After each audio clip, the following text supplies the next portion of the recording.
ከዚህ በፊትም በተለያየ ሁኔታ ህዝባችን ሰምቶታል። ከሁለት ሳምንታት በፊትም በዙም በነበረን ስብሰባ ጣናን ምን ገጠመው በማለት ለማስረዳት ሞክረናል። ነገር ግን ዛሬ በድጋሜ ስብሰባ ለመጥራት የተገደድንባቸው ሶስት ዋና ዋና ነጥቦች አሉ። እነሱም አንደኛው ባለፈው በነበረን ስብሰባ ላይ በተለያየ ምክንያት የተገኘው ሰው ቁጥር አነስተኛ በመሆኑ ምክንያት በተናጠል በርካታ ሰዎች በርካታ የሚዲያው አባላት ደጋፊዎች በተናጠል ምንድነው የተፈጠረው የሚል እንትን ስለበዛ በድጋሚ ስብሰባ ማድረግ አስፈላጊ ሆኖ አግኝተነዋል። ሁለተኛው ደግሞ ባለፈው ሳምንት እነ ዶክተር አምሳሉ ባዘጋጁት የዙም ስብሰባ ላይ ለህዝባችን እጅግ የተሳሳተና ከእውነት የራቀ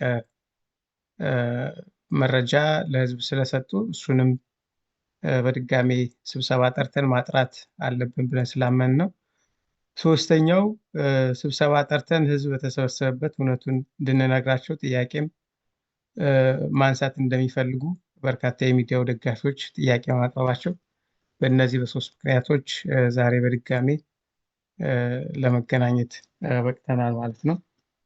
በመሆኑም በዛሬው ስብሰባ ጣና ውስጥ ከተፈጠሩት በርካታ ችግሮች መካከል ማስረጃ ያላቸውን ብቻ የተወሰኑትን ለማሳያነት እናቀርባለን። ከእናንተም ጥያቄ፣ አስተያየት እንዲሁም ለሚዲያው መጠናከር ይጠቅማል የምትሉት ሀሳብ ካለ ከምስጋና ጋር ለመቀበል ዝግጁ ነን። አስተያየቶችም ካሉ ጥያቄዎችም ካሉ እንግዲህ በዚህ በሚዲያው የተፈጠሩ ችግሮችን ተከፋፍለን ለማቅረብ እንሞክራለን። በምዝገባና ባንክ አካውንት ዙሪያ የገጠመን ችግር ወንድማችን ነጋ ያቀርበዋል። ችግሮቹን ለመፍታት ምን ያህል ርቀት እንደሄድን ወንድማችን አቶ ምስጋናው አጋዤ ወይም ፊት አውራሪ እንለዋለን ወንድማችን እሱ ያቀርበዋል። በሶስተኛነት ኡጋንዳ ስላለው እውነት ጋዜጠኞች ምስክርነት ይሰጣሉ። ከስራ አስፈጻሚው አጫጭር አስተያየቶች በተለይም ከላይ የተጠቀሱት ወንድሞቻችን ምናልባት ሚስ ያደርጉታል እና ታዳሚው ሰመው የሚሉት ነገር ካለ ከስራ አስፈጻሚው አጫጭር ደቂቃዎችን ተጠቅመው ተወሰነ ይጨምራሉ። በአራተኛ ደረጃ ነገሩን በቅርበት ይከታተሉ የነበሩ ወንድሞች ለማሸማገል የሚሞክሩ ወንድሞች አጫጭር አስተያየት የራሳቸውን የተሰማቸውን ያጋሩናል። በመጨረሻም አሁን ጣና ያለችበትን ቁመና ደግሞ ፕሮዳክሽን ክፍል ኃላፊዋ እህታችን ማዶት አጠር አድርጋ ለእናንተ ግንዛቤ ለማስጨበጥ ትሞክራለች። ወደ አቅራቢዎቹ ከመሄዳችን በፊት ግን ባለፈው እነ ዶክተር አምሳሉ ባቀረቡት የዙም ውይይት ላይ ለጣና ገንዘብ የደገፉ ወገኖቻችን ስምና የባንክ አካውንት ወዘተ ቀርጸው በዩቲዩብ በመልቀቃቸው በርካታ ሰዎች ከፍተኛ ቅሬታ እንደተሰማቸው አውቀናል። ለዚህም እኛን አምናችሁ ገንዘብ ሰጥታችሁ ነገር ግን ኃላፊነት በማይሰማቸው ሰዎች አማካኝነት የግል መረጃችሁ በዚህ መልኩ ስለተለቀቀ በጣና ስም ከልብ ይቅርታ እንጠይቃለን።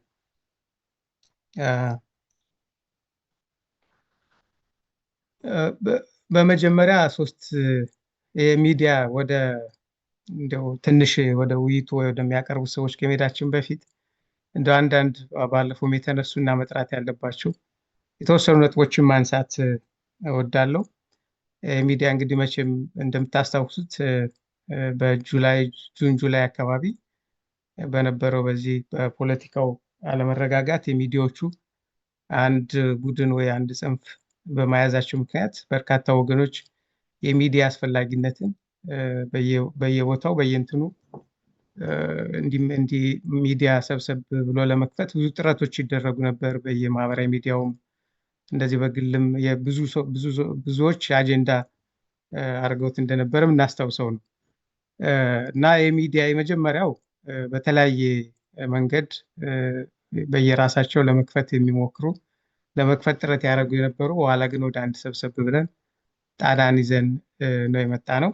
ለምሳሌ እኔ ሳሙኤል በነበርኩበት ወገን እኔ ዶክተር አምሳሉ እና አቶ ሰለሞን በጋራ ተነጋግረን ሚዲያ ያስፈልጋል ብለን ተነጋግረን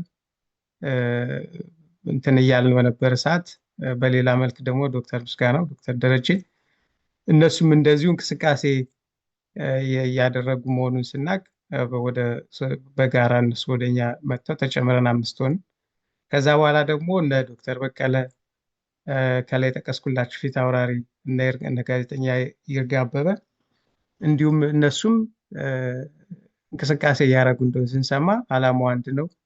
ከእነሱም ጋር እንነጋገር ተባብለን ተነጋገር ተስማማን። እነሱም እኛ ጋር ተጨመሩ። ሌሎቹም ጥያቄ ያቀረቡ ነበሩ።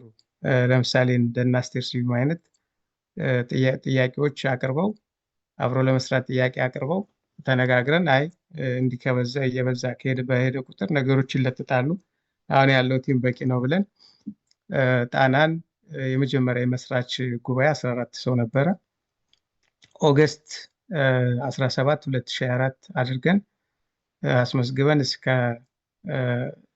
ኖቬምበር 2 ድረስ በመስራች ጉባኤ በመስራች አባላት ስራዎችን ተከፋፍለን እየሰራን ቆየን። ኖቬምበር 2 ላይ 7 ስራ አስፈጻሚ ተመርጦ ሌሎቹ እንትን እንዲሆኑ እነዚህ 7 ስራ አስፈጻሚ እንደ ቦርድም እንደ ስራ አስፈጻሚም ሆነው ለ6 ወር የጣናን መዋቅራዊና አጠቃላይ እንትን እንዲያጠናክሩ ከ6 ወር በኋላ ጠቅላላ ጉባኤ መዋቅሩ ተስተካክሎ እንደዚህ ገንዘብ የሚከፍሉ ጠቅላላ ጉባኤ ቦርድ ስራ አስፈጻሚ ይሄን እንትን ብለ ፋሲሊቴት አድርገን በ6 ወር ውስጥ መደበኛ አደረጃጀት ፈጥረን እንትን እንድንቆይ እስከ ኤፕሪል እስከዚህ ወር መጨረሻ ተሰጥቶን እየሰራን እያለ እስከ መጋቢት አካባቢ አንድ ሰው ችግሮች ሲፈጠሩ በረደድ የተባለ ከእንትኑ ከስራ አስፈጻሚ እንትን አለ ችግሮች ተፈጠሩ። ከዛ በኋላ ከሳምንት ከኤፕሪል 19 ጀምሮ አሁን 13 ስራ አስፈጻሚ ሆነን የጣናን የዕለት ተዕለት ስራዎችን እያከናወን እንገኛለን። እንግዲህ በኋላ የተወሰኑ ነጥቦችን ለመጨመር ሞክራለሁ፣ ግን አሁን ከላይ የጠቀስኳቸው ወንድሞች ተራ በተራ የነበረውን ሂደት በማስረጃ አስደግፈው ያቀርቡልናል። በኋላም እናንተ ጥያቄዎች አስተያየቶችም ካሉ ወደ እናንተ እንመጣለን። አሁን ነጋ ምናልባት ዝግጁ ከሆንክ መድረኩን ለነጋ እሰጠዋለሁ። አመሰግናለሁ። ነጋ አለ?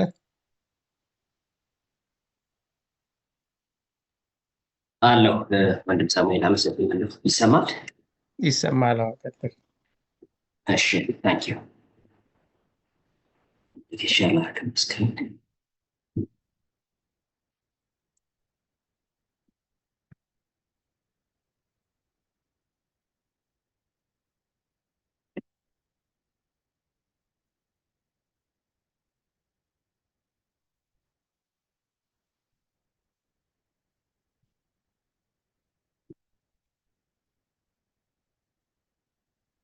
እሺ አሁን የማቀርብላችሁ ጣና ሳተላይት ቴሌቪዥን ሬጂስተር ከሆነ ጀምሮ የተደረጉ ለውጦችን ስራ አስፈጻሚው ሳያውቀው የተደረጉ ለውጦችን ሂደቶችን የሚያሳይ ነው። የማሳቹሴትስ ስቴት የሬጂስትሬሽን ኦፊስ ላይ ገብታችሁ ማየት ትችላላችሁ። ሬጂስተር ከተደረገ ጀምሮ ከ25 ጊዜ በላይ change of director or officers ዳይሬክተሮች እንደተቀየሩ ያሳያል። ያለ ስራ አስፈጻሚው እውቅና ማለት ነው። ሶርሳችን የማሳቹሴትስ ስቴት ሬጅስትሬሽን ኦፊስ ነው። ለምሳሌ ከ2025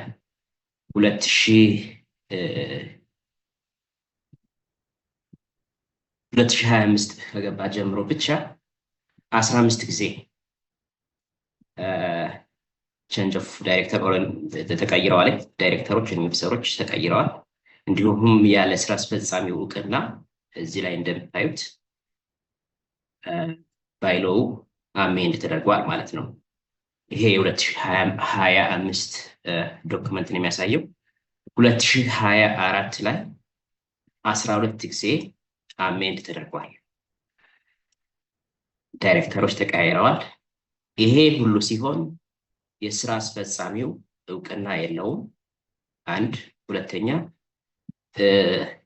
14ቱም የስራ አስፈጻሚ ኮሚቴ አባላት በቅንነት በወንድማማችነት መንፈስ ነበር ስራችንን የምንሰራ። እንደዚህ አይነት ነገር ይፈጠራል ብለንም አላመንም ነበር። ነገር ግን በሁለት ግለሰቦች ምክንያት ይሄ ሁሉ ለውጥ ሊከሰትና ፋይናሊ አሁን ላለንበት ደረጃ ልንደርስ ችለናል ማለት ነው።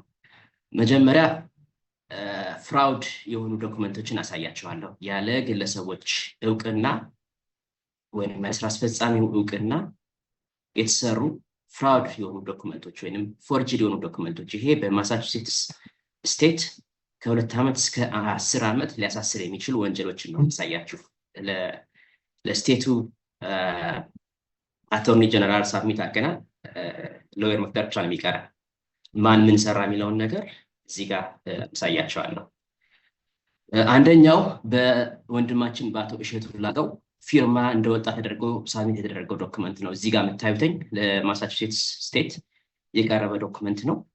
አቶ እሸቱ ላቀው ከኛ ጋር የሚሰራ ወንድም ነው። ያለ እሱ እውቅና እሱ ሳብሚት እንዳደረገው ተደርጎ እዚህ ጋር ከስር የምታዩትኝ እሱ እንደፈረመው ተደርጎ የቀረበ ዶክመንት ነው ለስቴቱ። ይሄ ፍራውድ ነው።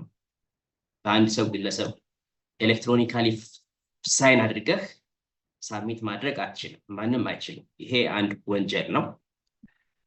ሁለተኛው በእኔ ስም እኔ ሳብሚት እንዳደረግኩ ተደርጎ በእኔ ፊርማ ለስቴቱ ሳብሚት የሆነ ነው። በ9ኛ ወር 3 ቀን 9ኛ ወር 2024 ሳብሚት የሆነ ዶክመንት ነው። ይሄም አንዱ ፍራውድ ነው ወይም ፎርጅድ የሆነ ዶክመንት ነው ለስቴቱ የገባ። ይሄ በህግ የሚያስጠይቅ ነው። ይህንንም እስከ መጨረሻው እንቀጥልበታለን። ለግለሰቦች ፕራይቬሲ ስንል እዚህ ጋር አድሬሱን ሸፍኜዋለሁ፣ የግለሰቦችን አድራሻ ማለት ነው። ሌላ ሶስተኛ ይሄ ሁሉ ለውጥ እንዲመጣ 3 ሰው ቮት አድርጓለኝ። በዚህ ጊዜ እኔ ዶክተር ምስጋናውና አቶ በረደድ ነበር ሬጅስትሬሽን ላይ ስማችን ማለት ነው። ስለዚህ 3ቱ ሰዎች ተስማምተዋል። ማንም ድምፅ ታቁ ወይም ያለመስማማት ስም ቮት አላደረገም። ስለዚህ ካሁን በኋላ የዳይሬክተሮችን አፖይንት ማድረግ ሪሻፍል ማድረግ ስልጣን ለእኔ ሰጠውኛል ብሎ አቶ በረደድ ያስገባው ዶክመንት ነው። ይሄ ለስቴቱ መቼ ነው ቮት ያደረግነው? ኮንሴንት ሌተር አለ ወይ? ስብሰባ ተሰብስበን ሪከርድ የተደረገ ነገር አለው የሚለውን እሱን ህግ ሲጠይቀው ይመልሰዋል። ነገር ግን እኔም ዶክተር ምስጋናውም አቶ በረደድም በዚህ ዙሪያ የተወያየንበትን ጊዜ አናስታውስም። ይሄንን ሁሉ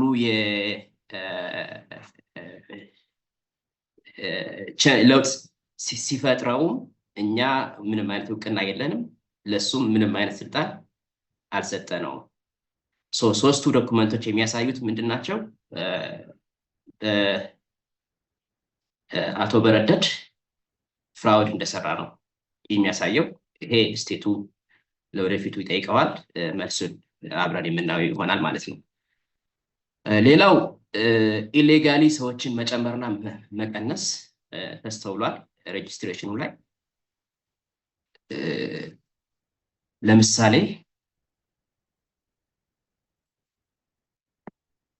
ለምሳሌ ዶክተር አምሳሉ እዚህ ውስጥ አልነበረም። ራሱ በረደድ ነው ያስገባው። ፌብሩዋሪ 4 ማለት ነው። ፌብሩዋሪ 4 2025። ከዛ በፊት ዶክተር አምሳሉ እዚህ ሬጅስትሬሽኑ ላይ ወይም ቦርድ ኦፍ ዳይሬክተሮች ላይ አልነበረም ኖርማሊ ማለት ነው። በራሱ በአቶ በረደድ ስልጣን ዶክተር አምሳሉን እንደ ሲኢኦ አድርጎ አስገብቶታል። እንዲሁም ስራ አስፈጻሚው ማንነቱን ለጊዜው ያላረጋገጠው ኃይለ መለኮት መኮንን የሚባል ግለሰብም እንደዚሁ በዳይሬክተርነት ተጨምሯል። ይሄ የሆነው ፌብሩዋሪ 4 2025 ነው። ላይ ቀኑ ማየት ትችላላችሁ እዚህ ጋር ፌብሩዋሪ 24 2025 መጨመሩን ነው የሚያሳየው።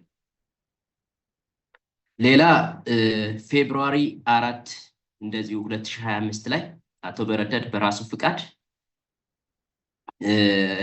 ዶክተር ምስጋናውን አስወጣ። አምሳሉን ፕሬዚዳንት አደረገ። ሌላ ራሱ ስንት ስልጣን ያዘ? ትሬዥረር ሆነ፣ ሴክሬታሪ ሆነ፣ አሲስታንት ክለርክ ሆነ፣ እንደዚሁም ዳይሬክተር ሆነ። 4 ስልጣኖችን በራሱ ይዞ ስራዎችን መቀጠል ጀመረ ማለት ነው። ይሄ ሲሆን የስራ አስፈጻሚ ኮሚቴው እዚህ ደረጃ ላይ ስንደርስ ነው ሁሉም ነገር ያወቅነው ማለት ነው። ዘላስ 3 መንዝ ሲያሳለፍ ነው በሽምግልና ነው። ነገሮች በሽምግልና ይስተካከላሉ የሚል ነበር ስንሰራ የነበረው። ነጋ ዙማው ታርገው እንትኑን ነጋ ይቅርታ፣ በጣም እንዴት አይታይም? በተወሰነ ዙማው ታርገው ደግሞ በአሪፍ ይታያል። መልካም።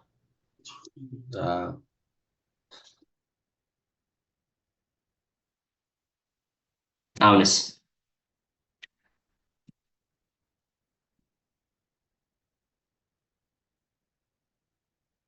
አሁን ይታያል? ዶክተር ደረጀ ትንሽ መጀመሪያ ጥሩ ነበር፣ ቅድም የሆነ ሰዓት ላይ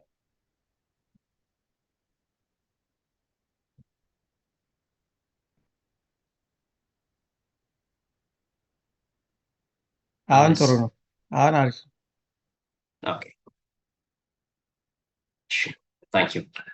ሶ እዚህ ላይ ያው እንዳያችሁተኝ አቶ በረደድ በራሱ ፍቃድ ዶክተር አምሳሉን ሲኢኦ አደረገው።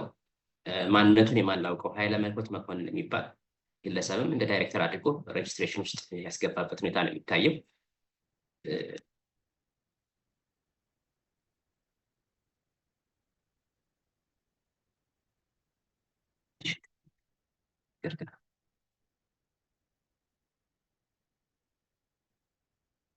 ይሄ ሁሉ ሲሆን ያለ ስራ አስፈጻሚ ውሳኔና እውቅና ነው አንድ ግለሰብ ማስወጣት ማስገባት ያለ ስራ አስፈጻሚ እውቅና ነው ሲደረግ የነበረው። ሌላ መጨረሻ ላይ ነገሮች በሽምግልና ተይዘው እያለና ሪፎርም እየተደረገ እያለ ፋይናሊ ምንድን ያደረገው ዶክተር አምሳሉና አቶ በረደድ የሚዲያውን ባለቤትነት በሁለቱ ግለሰቦች ብቻ እንደሆነ የሚጠቅስ ደብዳቤ ለስቴቱ ሳብሚት ያደረጉ እዚህ ላይ እንደምታዩት ማለት ነው። አሜንድመንት ኦፍ ዶክመንት ብለው አርቲክል ኦፍ አሜንድመንት ብለው ማርች 3 2025 ላይ ያስገቡት ደብዳቤ ማለት ነው። ሶሪ ያልሆነ ፔጅ ከፈትኩኝ።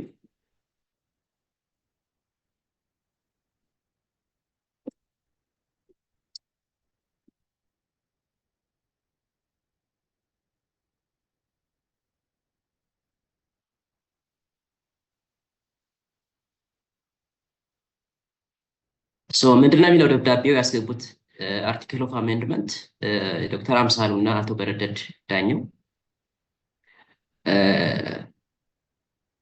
ስብሰባው 2 ሜምበሮችን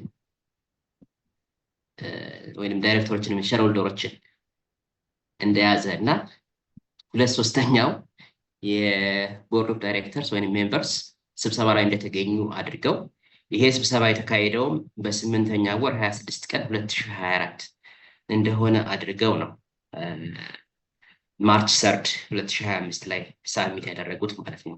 እዚህ ላይ የሚዲያውን ኦነርሺፕ እኛ ህዝባዊ ሚዲያ እንደሆነ የምናውቀው የሚዲያውን ኦነርሺፕ ለሁለቱ ግለሰቦች አሳልፎ የሰጠ ዶክመንት ሳብሚት አድርገዋል ማለት ነው።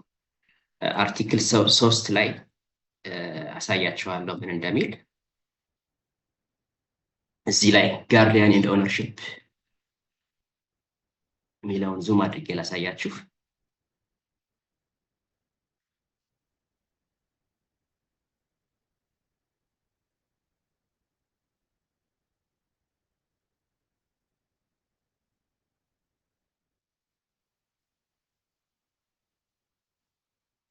ላፕቶፕ ስላስቸገረኝ ነው።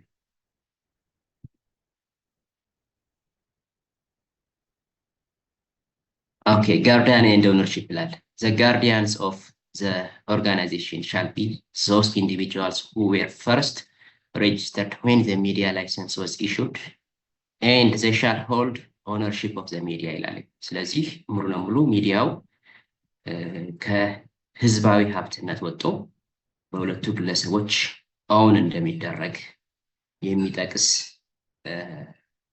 አርቲክል ነው ለስቴቱ ያስገቡት ማለት ነው። ሰባተኛ ነጥብ ላይ ያለውን ተመልከቱኝ። እዚህ ላይ ዝርዝሩን ስታዩኝ ሰባተኛ ምን ይላል? In the event of a conflict between the board and the executives, the owners of the company shall have the authority to intervene and make binding decision. ስለዚህ ቦርዱ እና ኤግዜክቲቭ ካልተስማሙ ኦውነሮች ናቸው ይሄንን ሚዲያ በራሳቸው ውሳኔ ወስነው ፋይናል ዲሲዥን መስጠት የሚችሉ። ስለዚህ ኦውነሩ ግለሰቦች ናቸው ማለት ነው። ፐብሊክ ኦውነርሺፕ እንደሌለው የሚያሳይ ደብዳቤ ለስቴቱ ሊያስገቡ ችለዋል ማለት ነው። በሁለቱ ግለሰቦች የተፈረመ ደብዳቤ ለማሳቹሴትስ ስቴት ሳሚት ተደርጓል ማለት ነው። ይሄ ሁሉ ሲሆን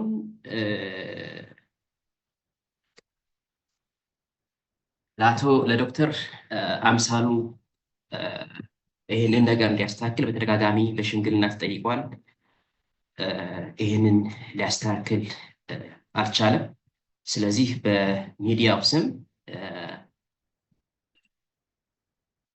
በመጋቢት 19 2017 ዓ.ም ይህንን ደብዳቤ ለዶክተር አምሳሉ አድርሰናል። የጣና ሳተላይት ቴሌቪዥን ምዝገባን እንዲያስረክቡ ስለመጠየቅ ይላል። የጣና ሳተላይት ቴሌቪዥን ባለቤት ህዝብ እንደሆነ የታወቀ እርስዎ እንደ አውሮፓውያን አቆጣጠር ማርች 3 2025 ያለ ስራ አስፈጻሚ ፈቃድ ወደ ግለሰብ ባለቤትነት በመቀየር ሚዲያው የእርስዎ ማለትም ዶክተር አምሳሉ አስናቀና የእህትዎ ባለቤት አቶ በረደት ዳኛው ብቻ እንደሆነ በመግለጽ ሚዲያው የተቋቋመበትን ደንብ ያሻሻሉ መሆኑን አውቀናል። ይህ ተግባር በጣና ሳተላይት ቴሌቪዥን ስራ አስፈጻሚና ደጋፊዎች ብቻ ሳይሆን በአጠቃላይ በህልውና አደጋ ላይ ባለው የአማራ ህዝብ ላይ የተፈጸመ ትልቅ ክህደት ነው። የጣና ሳተላይት ስራ አስፈጻሚ ችግሩ ወደ አደባባይ እንዳይወጣ በመፈለግ ማስተካከያ እንዲያደርጉ በሽምግልና ጭምር ቢያስጠይቅዎትም ፈቃደኛ ሊሆኑ አልቻሉም። በመሆኑም ሚዲያው የህዝብ መሆኑን ባረጋገጠ መልኩ ድጋሚ መመዝገብ ስላለበት ዛሬ ማለትም መጋቢት 19 2017 ዓ.ም ምዝገባውን በፈቃደኝነት ለጣና ሳተላይት ቴሌቪዥን ስራ አስፈጻሚ እንዲያስረክቡ ስንል ከአክብሮት ጋር እንጠይቃለን። ይህ የማይፈጸም ከሆነ የስራ አስፈጻሚው ሁኔታውን ለሚዲያው ደጋፊዎችና ለህዝብ የሚያሳውቅ እንዲሁም ወደ ህግ የሚያመራ መሆኑን ማሳወቅ እንወዳለን የሚል ደብዳቤ መጋቢት 19 ቀን ለዶክተር አምሳሉ አስናቀ ማድረግ ያለብን 3 ወር ሙሉ የፈጀ ሽምግልና ሂደት ሳይሳካ ሲቀረን መጨረሻ ላይ የጻፍንለት ደብዳቤ ነው። ይህንን ሁሉ ሂደት አልፈናል። ሌላ ላስት ዊክ በነበረ ስብሰባ ላይ አቶ ሙላለም የሚዲያው መስራች እንደሆነ ሲናገር ሰምቻለሁ። ይሄ ዶክመንት እኛ ጋር አለ። አቶ ሙላለም የሚዲያው መስራች ሳይሆን የሚዲያው ተቀጣሪ ነው። እናንተ በምትለግሱን ገንዘብ ቀጥረን የምናሰራ ወንድማችን ነው። ህዝባዊ ሚዲያ ነው። አዎ ነው። ከዛ ሴንስ ካየ ነው ባለቤት ነው እሱም። ነገር ግን እንደ መስራች ባለቤትነት አድርገው የጠቀሰበት አውድ ትክክል አይደለም። አቶ ሙላለምን በ$1100 የአሜሪካን ዶላር እየተከፈለ በማኔጂንግ ዳይሬክተርነት ከጥቅምት 1 2017 ዓ.ም ጀምሮ እንዲሰራ በዶክተር ደረጀ የተሰጠው የሃይሪንግ ሌተር ነው ይሄ የሚያሳየው ማለት ነው። ላስት ዊክ በነበረው ሁኔታ ሪሊ እንደተገፋ አድርጎ ሲገልጽ ሰምቻለሁ። ነገር ግን እንደዚህ አክብረን ነበር ቀጥረን እንደ ወንድም እሱም እንደ ባለቤትም ሆኖ እንዲሰራ አድርገን ነበር ማለት ነው። ይህንን እንድትገነዘቡ ትፈልጋለሁ። ከሬጅስትሬሽኑ ጋር ያሉት ነገሮች እነዚህ ናቸው። ምናልባት አቶ ሳሙኤል ወይም ዶክተር ደረጀ የምትጨምሩት ነገር ካለ በሉና ወደ ሌላው ቶፒክ ሄዳለሁ። አመሰግናለሁ። አይ እንደው ምናልባት እዚህ ጋር የምጨምረው ይሄ አሜንድ የተደረገው ምዝገባው ላይ 20 ምናምን ጊዜ ሲያደርጉት እኛ የምናውቀው የመጀመሪያው ምዝገባ ኦገስት 23 2024 የመጀመሪያው ሲመዘገብ በዶክተር አምሳሉ እንዲያስመዘግበው ነው። መጀመሪያ ዲላችን ዶክተር አምሳሉ ከሚዲያው አጠቃላይ በኋላ ሆኖ እንዲያግዝ እንጂ ፊት ለፊት በስራ አስፈጻሚም ሆነ በማንኛውም እንቅስቃሴ እንዳይኖር ስምምነት ነበረ። እሱ የድርጅት ተወካይ ስለሆነ ከዛ ጋር ተያይዘው ሚዲያው ላይ እንትን እንዳይል በፊት ለፊት በስራ አስፈጻሚ ሆነ በተለያየ መንገድ እንዳይታይ በዚህ ስምምነት ነበረን። ግን በኋላ አንዳንድ ወንድሞች እንግዲህ ፖለቲካውም ሚዲያውም አንድ ነው በማለት ስራ አስፈጻሚ አባል ሆነ። ከዛ በኋላ መደበኛ የሚያስመዘግቡት ሰዎች እስኪገኙ ድረስ ፐብሊክ ሊሆን ስለሆነ ሚዲያው ሌላ ሰው ቀድሞ እንዳያስመዘግበው ኦገስት 23 እሱ እንዲያስመዘግበው ተወሰነ። ከዛ ኦገስት 29 ደግሞ 5 ሰዎች ተመረጡ፣ 6 ሰዎች ተመረጡ፣ አንዱ ሪዘርቭ ነበረ። ከተመረጡት ሰዎች አንዱ ዶክተር ምስጋናው ነው። ሌላው አሁን ወንድማችን ነጋ ብርሃኑ ነው። ሌላው አቶ ወረደድ ነው። ሌሎቹ 3ቱ ሰዎች በወቅቱ ፈቃደኛ ስላልነበሩ በተለያየ ምክንያት ስማቸው መጥቀስ አያስፈልግም። በእነዚህ በ3 ወንድሞች ተመዘገበ። ከዛ በኋላ የሚጨምሩትም የሚቀንሱትም ከኛ እውቅና ውጭ ነው። እንግዲህ በየቀኑ ኦንላይን እየገባን ቼክ አናረግም። ከሆነ ጊዜ በኋላ ስናይ ያን ሁሉ አድርገው አንዱ ሲያስወጡ አንዱ ሲያስገቡ አየን እና ለምን ብለን ስንጠይቅ ብዙ ርቀት ነው ሄደው። በኋላ ምናልባት ፊት አውራሪ ይጨምርበታል። አንድ ይሄ ነው። ሁለተኛ ወደ ሙሉ ዓለም ወደ ኋላ እንመጣለን።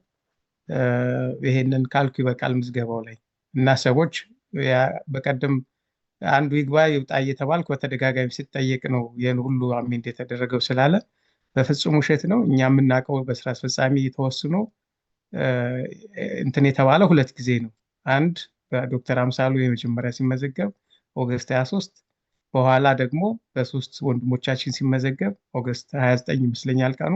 ከዚህ ውጭ እኛ የምናውቀው ነገር የለም። በራሳቸው ነው ይቀያየሩት የነበረው ለማለት ነው። ታንኪዩ ነጋ። የቀረ ካለ አቅርብና ጨርስ።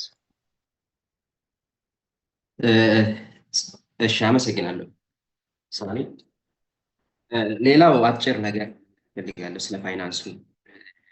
ወንድም ሳሙኤል እንደጠቀሰው የግለሰቦች ፋይናንሻል ኢንፎርሜሽን በአሁኑ ጊዜ ዩቲዩብ ላይ ፖስት ሆኗል፣ በኃላፊነት በማይሰማቸው ግለሰቦች ማለት ነው።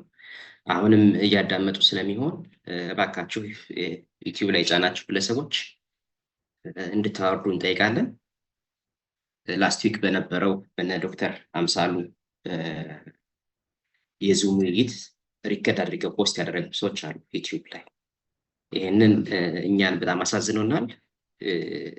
እንደ ስራ አስፈጻሚ አንድ ድርጅት ቦርድ ወይንም ስራ አስፈጻሚ የሚኖረው እነዚህ አይነት ሴንሲቲቭ የሆኑ ኢንፎርሜሽኖችን ፐብሊክ ላለማውጣት ሲባል ነው ቦርድ የሚመሰረተው እንጂ የግለሰቦችን ገሌ የኔ ያልሰጠዋል ገሌ የኔ ያልሰጠዋል እያሉ ምክንያቱም እነዚህ ዶኔት ያደረጉን ግለሰቦች አገር ቤትም ትግሉን በተለያዩ መንገድ የሚደግፉ ናቸው።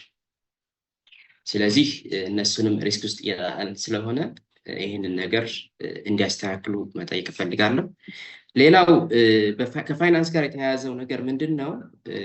መጀመሪያ ሬጅስተር ሲሆን ባንኩ እኔና እኔና አቶ በረደድ ነበር ባንክ እንድንከፍት የተደረገው። እኔና አቶ በረደድ ከፈትን። ባንክ ኦፍ አሜሪካ ነበር የተከፈተው። ዜን በሶስተኛው ቀን ይመስለኛል በሶስተኛው ቀን ደወለልኝ እና ላጊን ልታደርግ ሞክረሃል ወይ ባንኩ ላይ አለኝ።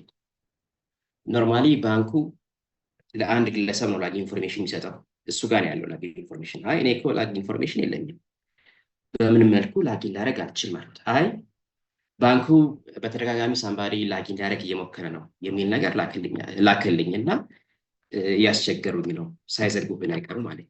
ለባንክ አፕላይ አድርግ አልኩት። አሜን ለፖሊስ አፕላይ አድርግ። ምክንያቱም ፖሊስ የትኛው አይፒ አድሬስ ላይ ማን ላጊን ሊያደርግ እንደሞከረ ኢንፎርሜሽን የራሱን የቻለ የፋይናንስ ሴኩሪቲ ቲም ስላላቸው ያንን ማድረግ ይችላሉ። ለፖሊስ ደውል ነው ያልኩት ወዲያው ማለት ነው። እኔ ትራቭል ነበረኝ ዘ ኔክስት ዴይ። ዘጉት፣ ባንኩን ዘጉት አለኝ ማለት ነው። ኦኬ ስንመለስ እንከፍታለን አብረን ብዬ እኔ ኢንተርናሽናል ትራቨል ነበረኝ ተለያየን። በዛ እኔ ከመጥፎም አላሰብኩትም ከቅንነት ነው ያየሁት። ሜቢ የዛኔ በጣና ሚዲያ ላይ የነበረው ከባድ ስለነበር ምናልባት ከአጫዋቾች ውስጥ ሌሎች ላጊን ሊያደርጉ ሞክረዋል የሚል ጥርጣሬ ነበረኝ።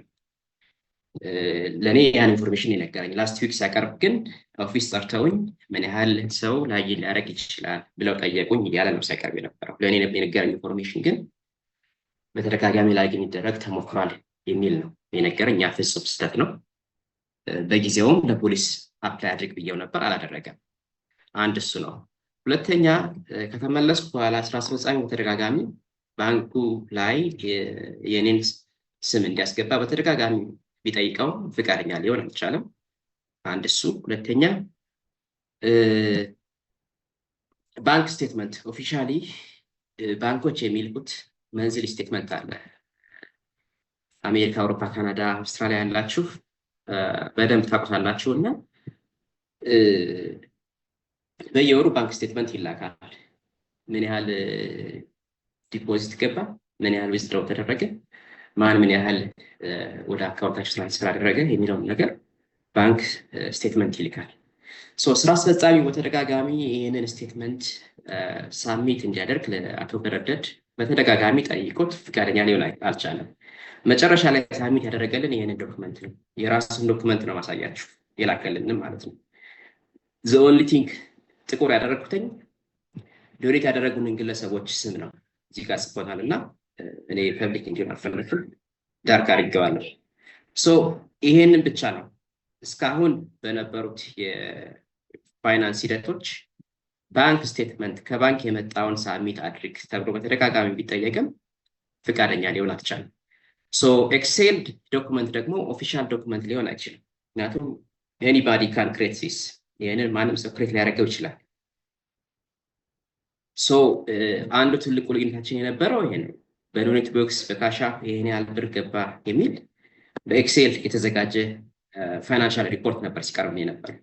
ይሄ ኤግዜክቲቭን ትረስት አለማድረግ ትልቅ ችግር። ህዝብ አምነው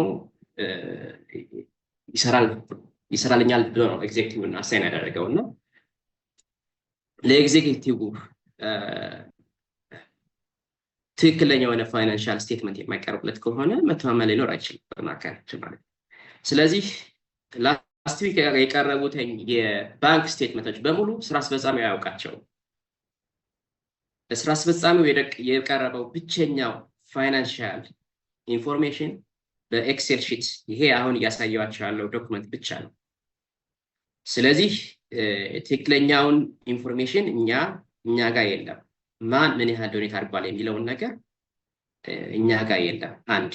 ሁለተኛ ስሙን መጥቀስ የማልፈልገው ድርጅት ለሚዲያችን ወደ $20,000 ዶኔት አድርጋለሁ ብሎ ቃል ገብቶልን ነበር።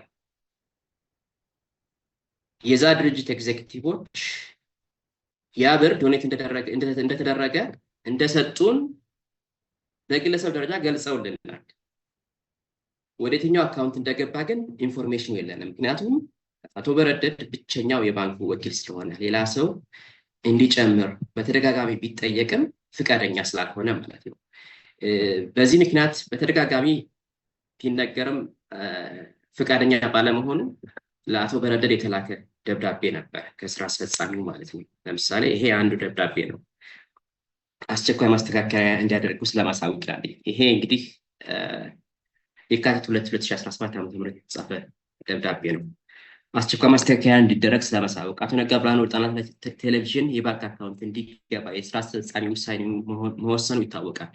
ይሁን እንጂ ይህ ውሳኔ እስካሁን ተፈጻሚ ሊሆን አልቻለም። በዚህ የተነሳ የስራ አስፈጻሚ ዛሬ ማለት የካቲት 6 2017 ዓ.ም አስቸኳይ ስብሰባ ማካሄድ ይህ የአሰራር ጥሰት በመሆኑ በአስቸኳይ እንዲስተካከል አቶ ነጋ ብርሃኑ የጣና ሳተላይት ቴሌቪዥን የባንክ አካውንት ተንቀሳቃሽ ሆነው እንዲመዘገቡ ሲል ውሳኔ አሳልፏል። ይህንን የስራ አስፈጻሚ ውሳኔ በአስቸኳይ ተግባራዊ እንዲያደርጉ በትህትና እናሳውቃለን። ይሄ ሁሉ ሂደት የሄደበት ሪዝን ምንድን ነው? ዶኔት የሚደረጉ ገንዘቦች ኦፊሻል ትክክለኛ የሆነ የባንክ ስቴትመንት ስራ አስፈጻሚው እያገኘ አልነበረም። ኤክሴል ዶክመንት ነበር እያገኘ የነበረው ማለት ነው። ይሄንን ነጥብ እንድትይዙልኝ ይፈልጋለሁ። ላስት ዊክ የቀረበው የባንክ ስቴትመንት ስራ አስፈጻሚ ወይም ኤግዜኪቲቭ አያውቀውም። ይሄ ኤክሴል ዶክመንት ብቻ ነው ለእኛ ይቀርቡን የነበረው። አንድ እሱ።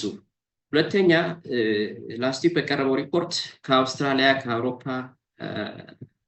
የተላኩ ገንዘቦች የት እንደሚደርሱ ኢንፎርሜሽን የለንም የሚል ነገር ሲዘረዘር ሰምቻለሁ። ይሄ ፍጹም ውሸት ነው፣ ሐሰት ነው። ያን ያልኩበት ምክንያት ምንድን ነው? ከአውሮፓም ከአውስትራሊያም የተላኩ ገንዘቦች በስራ አስፈጻሚ ውይይታችን ጊዜ ሁሌም ሪፖርት ይደረጋሉ። ለምሳሌ ወንድማችን በእሸቱ ገጠሬው ከአውሮፓ ተሰብስቦ የተላኩ ገንዘቦች እነዚህ ናቸው። አጠቃላይ 2840 የአሜሪካን ዶላር ነው ወንድማችን እሸቱ ገጠሬው ሰብስቦ ይላክልን። ኦክቶበር 7 2024 $1100 ልኳል። ኖቬምበር 30 2024 $1500 ልኳል። ፌብሩዋሪ 7 $600 ልኳል። ራሱ የጨመረው ደግሞ እዚህ ጋር $435 ልኳል። አጠቃላይ 3220 የአሜሪካ ዶላር ወደ ሚዲያ ወደ ካምፓላ ተልኳል ማለት ነው። አንድ እሱ ነው። ሁለተኛ ከአውስትራሊያ ይሄ ሁሉ ኢንፎርሜሽን ባይዘው ያላቸው አቶ በረደድ ይሄ ሁሉ ኢንፎርሜሽን አለ። ከአውስትራሊያ ዳር ያረኩበትን ጀስት አድራሻ እና ስልክ ቁጥር ነው ዳር ያረኩትኝ ግር እንዳይላችሁ። ለምሳሌ በቀን ዲሴምበር 20 2024 ዓመተ ምህረት በእህታችን እሴት አማካኝነት እዚህ ጋር እንደምታዩት በእሴት አማካኝነት $2001 ከአውስትራሊያ ተልኳል። ተቀባዩ ካምፓላ ያለው ወኪላችን ነው እዚህ ጋር እንደምታዩት ማለት ነው። ሁለተኛ በአቶ ሳሙኤል አበበ በቀን ጃንዋሪ 14 2025 ዓመተ ምህረት 353 የአሜሪካ ዶላር ኖት የአሜሪካ ዶላር የአውስትራሊያ ዶላር ወደ ካምፓላ ተልኳል።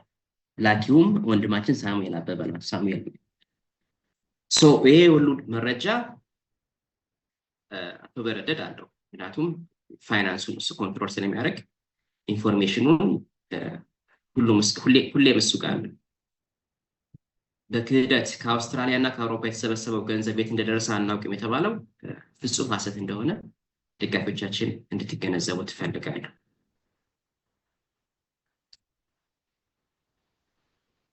ሌላው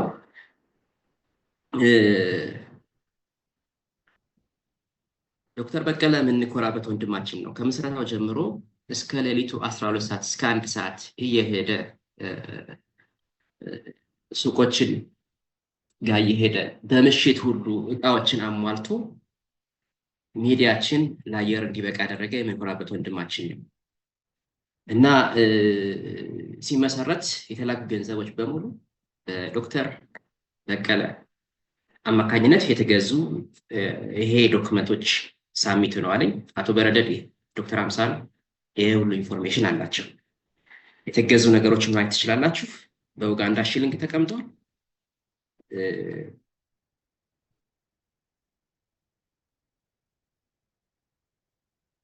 ወላ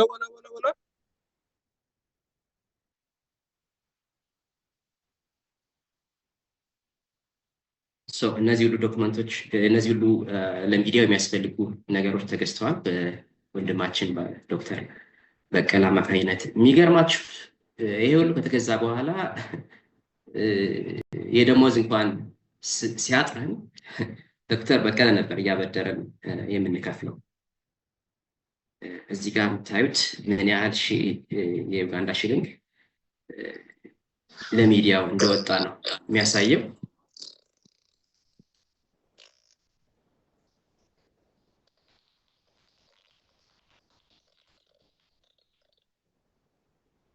ይታያቸዋል አይደል ሳሚ?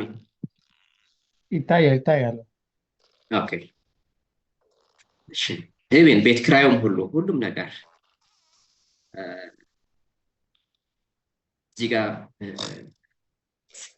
ፋይናንሱን የወጡ ወጪዎች በሙሉ በጊዜው ጊዜ ሳይፈጅ ነበር ሪፖርት የሚያደርግልን ማለት ነው።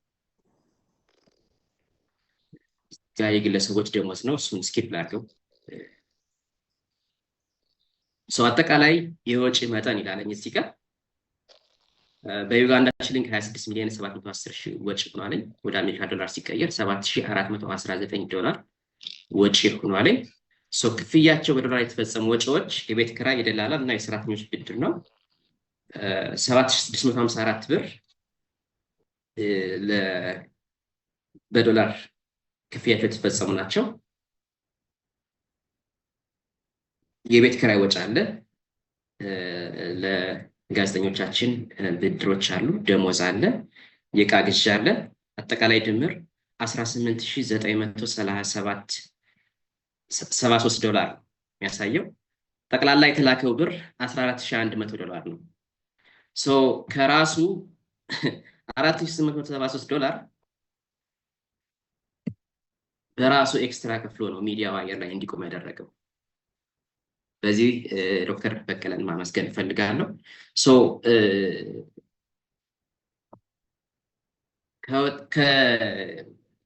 ከደጋፊዎቻችን ዶኔት ካደረጉን በተጨማሪ በራሱ ፍላጎት ዚስ ማች ነው ሚዲያውን ሲያገለግል ነበር ማለት ነው።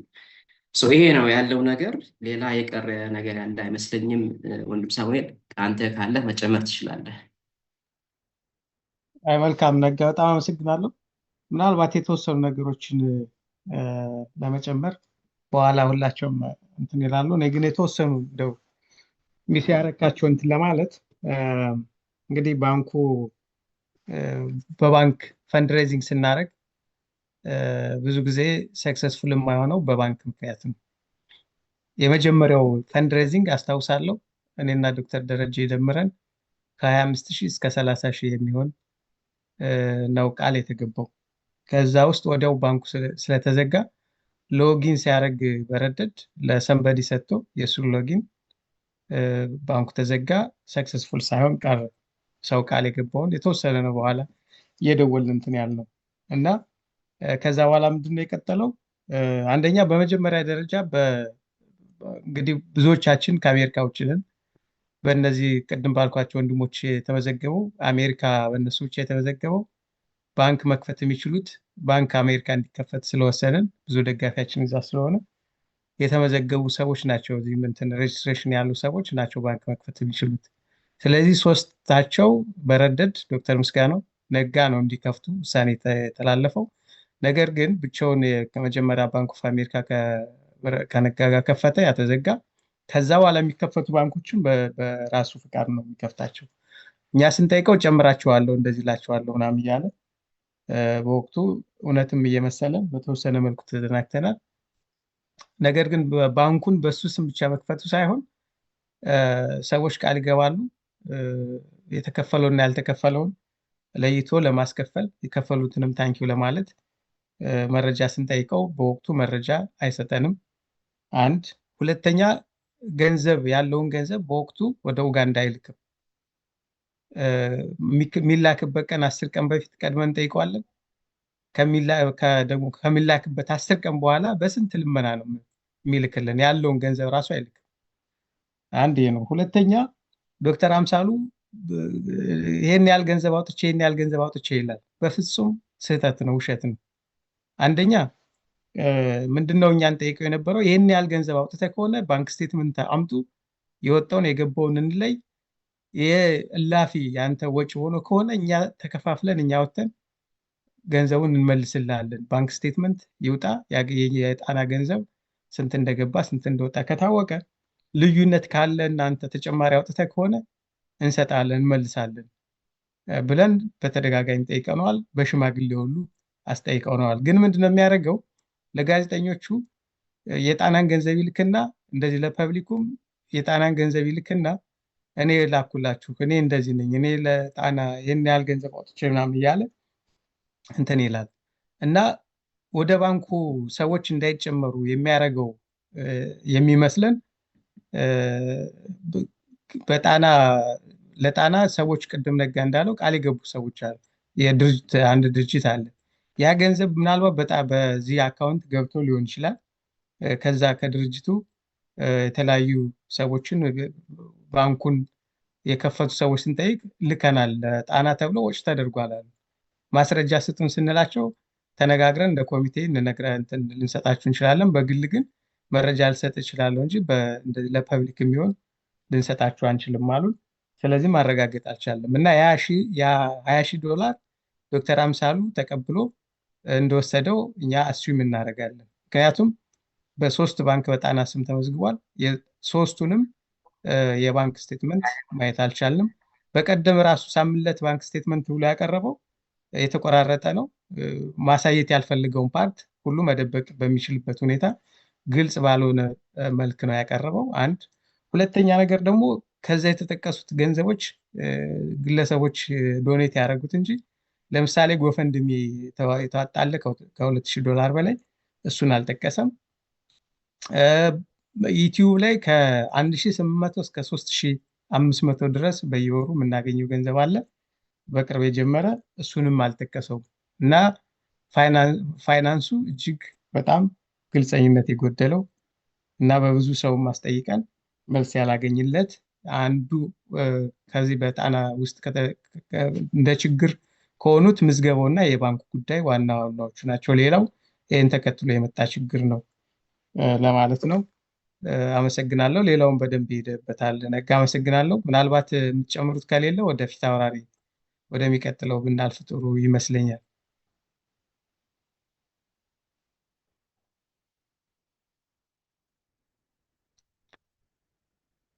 አውራሪ አለህ? የሚጨምር ሰው ከሌለ በኋላም እንትን ስለምንል ኮሜንት ስለምንሰጥ ፊት አውራሪ ወደ አንተ እንለፍ። እንግዲህ በዚህ ውስጥ የተፈጠሩ ችግሮችን ለመፍታት ፊት አውራሪ በእድሜም በሁሉ በህይወት ልምድም ከሁላችንም ታላቅ ነው። ይህንን ከኦገስት ጀምረን በጣም ብዙ ፈተናዎችን ስናልፍ ፊት አውራሪ እና ዶክተር በቀለ ባይኖሩ በእውነት እዚህም ላንደርስ እንችል ነበረ። እንደ መካሪም እንደ በስራ አስፈጻሚ እንደ ጓድም ሆነው ብዙ አስተዋጽኦ ያደረጉ ወንድሞች ናቸው።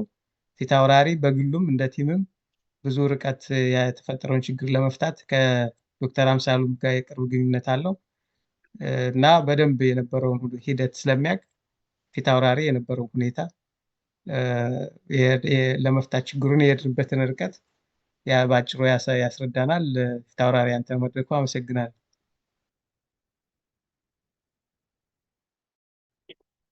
እሺ ሳሚ፣ አመሰግናለሁ በጣም ስለተሰጠኝ እድል። በመጀመሪያ ጥሪያችንን አክብራችሁ በዚህ ስለተገኛችሁ ሁላችሁንም ማመስገን እፈልጋለሁ። ከዛ በመቀጠል በፍጹም በማንኛውም ሁኔታ ልንገባበት ወደማንፈልገው ወደዚህ ውጥንቅጥ ውስጥ ገብተን የጣና ጉዳይ ለናንተ ለጣና ደጋፊዎች ለጣና ቤተሰቦች ጆሮ ብቻ ሳይሆን በአደባባይ ወጥቶ የጠላት ጆሮም እንዲሰማው በመደረጉ በጣም ነው የምናዝነው። ሁላችንም እንደ ቲም እንደ ጣና ስራ አስፈጻሚ እንዲህ አይነት ኢንቴንሽን በጭራሽ አልነበረም። ይሄ እንዳይሆንም ብዙ ጥረቶች ተደርገዋል። ግን ከአቅማችን በላይ በሆነ ምክንያት ወደዚህ ወደ አደባባይ ጉዳዩ በመውጣቱ ብዙዎች ያዘናችሁ እንዳላችሁ እናውቃለን። ልባችሁ የተሰበረ ብዙዎች አላችሁ። የኛ ጉዳይ እንዲህ ነው ወይ የሚሉ ብዙ ያዘኑ የጣና ቤተሰቦች እንዳሉ እንረዳለን። ጉዳዩ ከአቅም በላይ የሆነ ቢሆንም በዚህም እንደ ጣና ስራ አስፈጻሚ ይቅርታ መጠየቅ እንፈልጋለን። ብዙ ነገር ተነግሯል። ባለፈውም ጊዜ እኔ ባልገኝም እንደዚሁ የተወሰኑ ሰዎች በመገኘታቸው አንዳንድ ኢንፎርሜሽኖች ተሰጥተዋል። እኔ ትኩረት አድርጌ መናገር የምፈልገው በሁለት ነጥቦች ነው። አንደኛው እንዳልኳችሁ የጣናን ጉዳይ ለምንድን ነው በውስጥ መፍታት ያልቻላችሁት? ይሄ የራሳችን ገመና የራሳችን ጉዳይ አይደለም ወይ? አደባባይ መውጣት ምን አስፈለገው ብለው ሰዎች ይጠይቃሉ። ትክክል ጥያቄ ነው ይሄ። ግን የራሱ ምክንያት ስላለውና ከአቅም በላይ ስለሆነ ብቻ ነው። በሁለተኛ ደረጃ ሪፎርም የተፈለገው ለምንድን ነው? ለምን ወደ ሪፎርሙ ተገባ? ሪፎርሙስ ዓላማው ምን ነበረ? በእውነት እንደተባለው ነው እንደተነገረው ነው ወይስ የሪፎርሙ አስፈላጊነት ምን ነበረ የሚለውን እንዲያው ባጭሩ ብዙ ጊዜ ሳልወስድ ባጭሩ ጠቅላላ አድርጌ ነው ማቅረብ የምፈልገው። ጣና ከተመሰረተ ጀምሮ እንደ ወንድማማች ሁላችንም የምንችለውን እያደረግን ስንሰራ ቆይተን እንደሰማችሁት በተለያየ ምክንያት አንዳንድ አለመግባባቶች ሲፈጠሩ ትንንሽ ነገሮችን በቀላሉ ለማርገብ ብዙ ጥረት አድርገናል። አሁን ቅድም ወንድሜ ነጋ ሲጠቅሰው እንደነበረው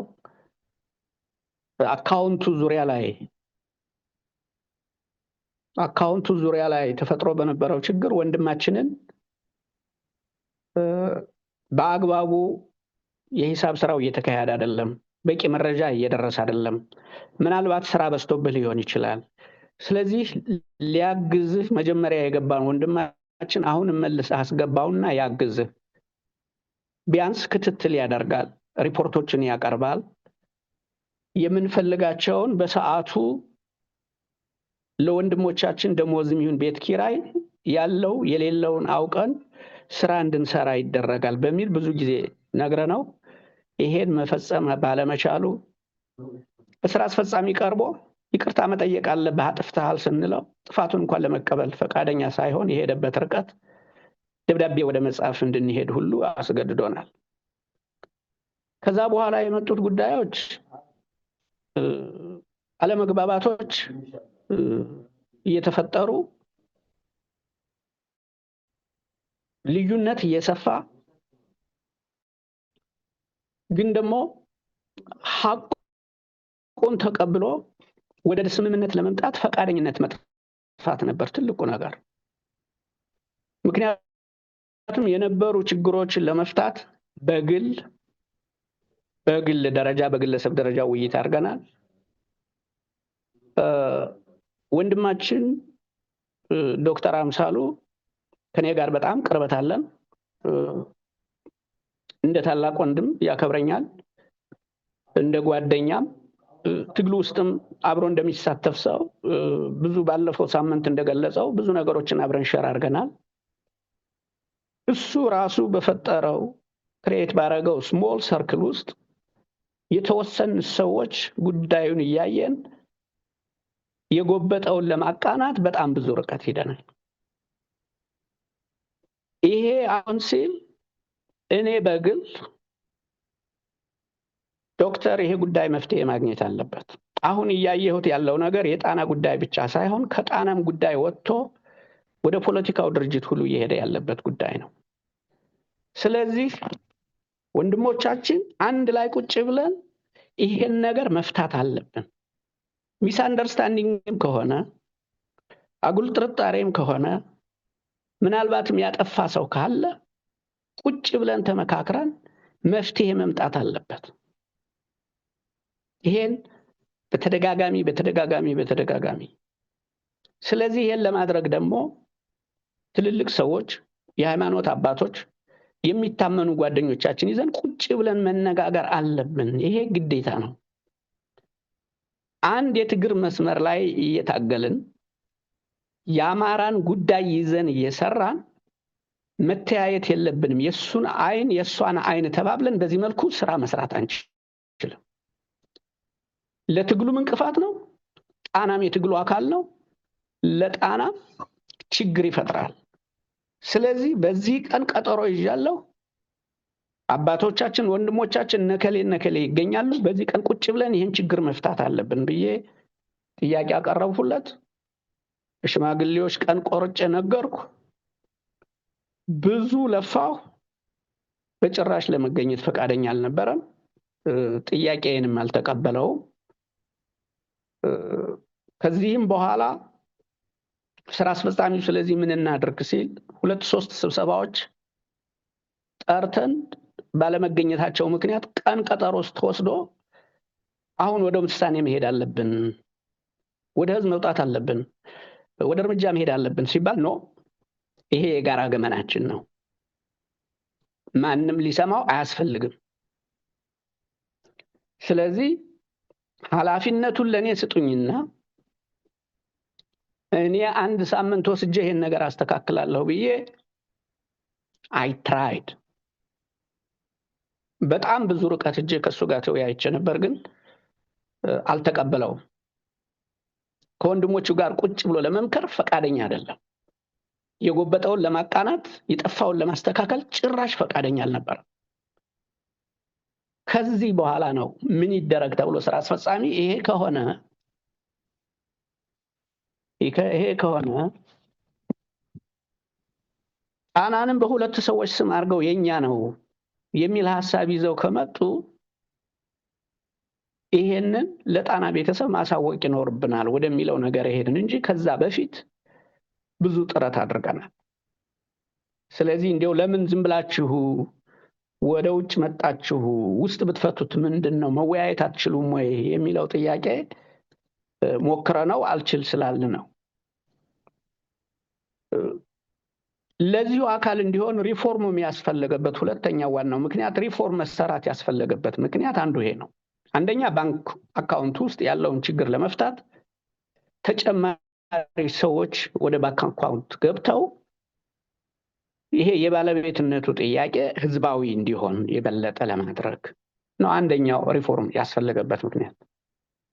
ሁለተኛ ሬጂስትሬሽኑም ያኔ ሲጀመር እንደነበረው በተወሰኑ ሰዎችም ቢሆን መጨረሻ ላይ ግን አመንድመንት ተሰርቶ በዶክተር አምሳሉና በበረደድ ብቻ ስለሆነ ይሄንንም 4 ወይ 5 ሰዎች አሳይን ተደርገው በእነኛ ሰዎች ስም ተመዝግቦ አሁን እንዲደረግ በሚል ሳቤና በመካከል የነበረውን ጥርጣሬ ለማስወገድ ቦርዱን ሰፋ አድርጎ በርካታ ሰዎችን ጨምረን ጠቅላላ ስራ አስፈጻሚውንም እንደዚሁ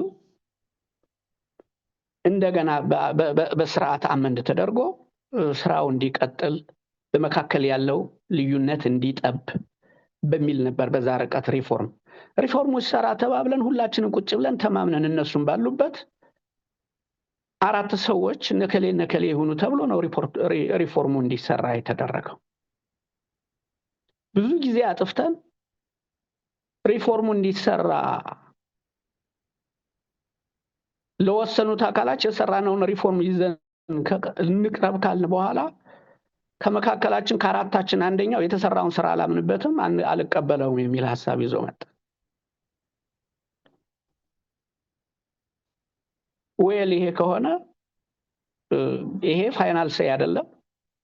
ኤግዜኪቲቭ አይቶት ቢፈልግ ያጸድቀዋል፣ ቢፈልግ ያፈርሰዋል፣ ቢፈልግ ያሻሽለዋል፣ ይጨምራል፣ ይቀንሳል። ስለዚህ ብዙ ቀናት ወስደን ደክመን የሰራነው ስራ ስለሆነ ቀርቦ ኤግዜኪቲቭ እንደሚያደርግ ያደርገዋል በሚል ይቅረብ ሲባል ጭራሽ ስብሰባው እንዳይካሄድ እነሱም እንደማይገኙ 2-3 ቀጠሮ ወስደን ሳይገኙ ቀሩ። የተሰራው ሪፎርም መጨረሻ ላይ እንደሰማችሁት ሰዎችን ለመግፋት ሰዎችን ነቅሎ ለመጣል ታስቦ የተሰራ እንደሆነ ተደርጎ ቀረበ። ስለ እውነት ለመናገር ሪፎርም ያስፈልገው ለስራ አመራሩ ነው እንጂ መሬት ላይ ላሉ ወንድሞቻችን ጋዜጠኞች አይደለም። በፍጹም እነሱን አይመለከትም። ባለፈው ስብሰባ ላይ ወንድማችን ሙሉ ዓለም ሲያቀርበው እንደሰማሁት እጅግ በጣም ልብ የሚሰብር እንዲያው ከአማራነት ስለልቦና ብቻ ሳይሆን ከሰውነት ስለልቦናም በወረደ መልኩ ሪፎርሙ እንዲሰራ የታሰበው እኔ ለቅዶ ለመጣል ነው በሚል ደረጃ ያቀረበው ነገር ስለ እውነት የተደረገው እንዲያው ሙሉ ዓለም ከማኔጂንግ ዳይሬክተርነቱ በተጨማሪ ጣና ውስጥ ለሚፈጠሩ አንዳንድ ጉዳዮች የቅርብ ክትትልና ውይይት ከስራ አስፈጻሚው ጋር እንዲያደርግ የስራ አስፈጻሚ አባልም እንዲሆን ነው የተደረገው እንጂ ጋዜጠኛ ወንድሞቻችን ላይ መሬት ላይ ያሉት ላይ ምንም አይነት ሪፎርም አልተሰራም። እዛ ውስጥ የተነካ ምንም ነገር የለም። ፕሮዳክሽን ቲም ኃላፊው የፕሮዳክሽን ኃላፊው ሰው ብቻ እንዲቀየር ተደርጓል። ይሄ ደግሞ ጋዜጠኞችን የሚመለከት አይደለም። ከዛ ውጭ ያለው ስራ አስፈጻሚ 9 ነው። ከዚህ ውስጥ በተለያዩ ምክንያቶች አለመስማማት ተፈጥሮ ከስራ አስፈጻሚው ውስጥ የወጣው ወይም ደግሞ የተለየ ሐሳብ እያራመደ የነበረው ወንድማችን በረደድ ብቻ ነው። 8ቱ ስራ አስፈጻሚ በሰላም ስራውን እየሰራ ነው የነበረው። ምንም ልዩነት የለም በመካከላችን። የምንወያያቸው ጉዳዮች፣ የምናሳልፋቸው ውሳኔዎች በሙሉ በሁላችንም ስምምነት ሲፈጸሙ የነበሩ ናቸው። ምንም ልዩነት አልነበረም። ጋዜጠኞቹን ለመበተን የሄድንበትም አንዳችም ምክንያት አልነበረም በዚህ ሪፎርም ውስጥ። ግን ባለፈው ሳምንት ሲቀርብ ያየሁት ይሄ ህዋቶች እነኚህ ጥቁር ጣሊያኖች ሀገራችን ለመበተን የተጠቀሙበት የመከፋፈያ ስልት ነው። እዛ ጋር እንደ ዋና አጀንዳ ተደርጎ የመጣ አንድ ነን፣ ወንድማማቾች ነን፣ ሁላችንም አማሮች ነን። ይሄ አላስኬድ ቢል ወደ ጎጥ ወደ መንደር ወስዶ ለመከፋፈል የሄደበት ርቀት በየትኛውም ቦታ በምንም ምክንያት ጆሮአችን ሊሰማው የማንፈልገው ነገር ነው ይሄ። ስለዚህ ይሄ ጊዜ ያልፍና ነገ በተለያዩ ምክንያቶች ልንገናኝ እንችላለን። ያልተሰራ ያልተፈጠረ የሌለ ነገር በጭራሽ በወንድሞቻችን መካከል ጣናን አፍርሶ ወደ ጎጥ ለመውሰድ ጥረት እንዳለ ተደርጎ የተቀረበው እጅግ በጣም የሚያሳዝን ነገር። ጣና የህዝብ ይሁን ነው የተባለው። 9 ስራ አስፈጻሚ ነው ህዝብ ወይስ አንድ ስራ አስፈጻሚ ነው ህዝብ? ይሄንን ራሳችሁ እንደው ፍርድ መስጠት ትችላላችሁ። ሙሉ ዓለም ወንድማችን ነው። ማንም ስራ አስፈጻሚ ስለ ሙሉ ዓለም አንድም ሲንግል ቀን እያንዳንዱ ስብሰባችን ከተጀመረ ጀምሮ ሪከርድ ነው። ይሄንን ለትዝብት ማዳመጥ የሚፈልግ ሰው ካለ ሙሉ ዓለም በባለሙያነት በጉብዝናው በጠንካራነቱ ሲወሳ ከመቆየት በስተቀር አንድም ሲንግል ቀን ሙሉ ዓለምን ማባረር መግፋት አይደለም መንቀል አይደለም ከጣና እንዲህ አይነት ችግር አለበት ካልተስተካከለ ተብሎ እንኳን ሐሳብ ተነስቶ አያውቅም። to be honest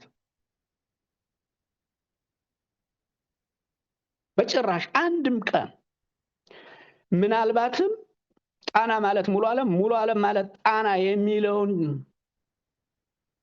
እሳቤውን አሳድገን እዚህ እንዲደርስ ያደረግነው እኛ ሳንሆን አንቀርም። ከሚገባው በላይ ክብር ከሚሰራው በላይ ምስጋና እየሰጠ ነው ማለት ነው። ግን ለዚህ ስራ አስፈጻሚ የመለሰው እሱ እኔን ነቅለው ጥለው ወደ ጎጥ ሊወስዱት ፈልገው ነው አለ። ይሄ እጅግ በጣም እኔ እንደው እዚህ ቤት ውስጥ ላላችሁ ሰዎች እንደ አማራ በተለይ ደግሞ እንደ ጎንደር ወርደን አንድ መንደር ውስጥ ራሳችንን ለመሸጎጥ የምንሄድበት ለህዝባችንም አይጠቅምም፣ ለተሰለፍንበት ትግልም አይጠቅምም፣ ለራሳችንም ለነገ ህይወት አይበጅም። ይሄ ለፖለቲካም ትርፍ ሳይሆን ኪሳራ ነው።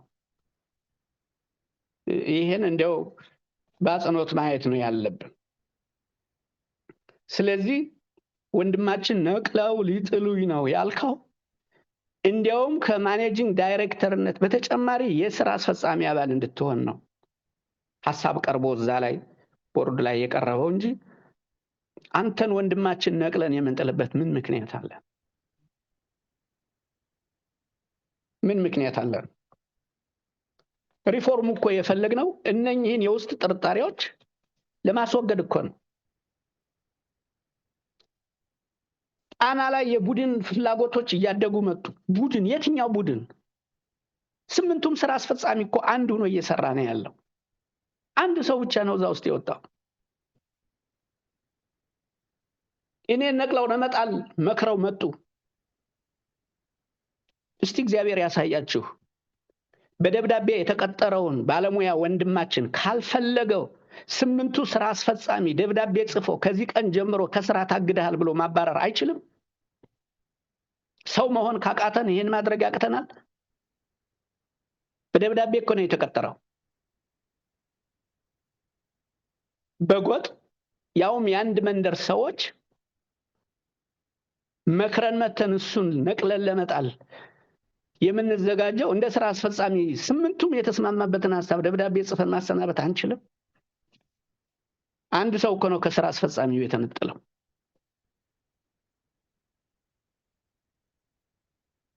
ስራ አስፈጻሚው ሶስት አይነት ስራ አስፈጻሚ ነው ያለው። ምንና ምን አይነት ስራ አስፈጻሚ ነው ያለው? ስለ እውነት በማንና በማን መካከል ነው ልዩነት ያለው እዛ ስራ አስፈጻሚ ውስጥ?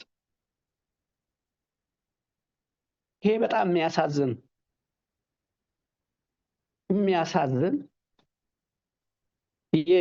የህወሓቶች ተግባር ነው። ይሄ ሰዎች እንዳይተማመኑ፣ አንዱ ነው እንዳይሰሩ፣ በመንደር በጎጥ በብሔር የመከፋፈሉ ስራ አገራችን ሊበተን የዛሬ 40 ምናምን ዓመት የተጠነሰሰ ሴራ ነው እንጂ ዛሬ ጣና ውስጥ ገብቶ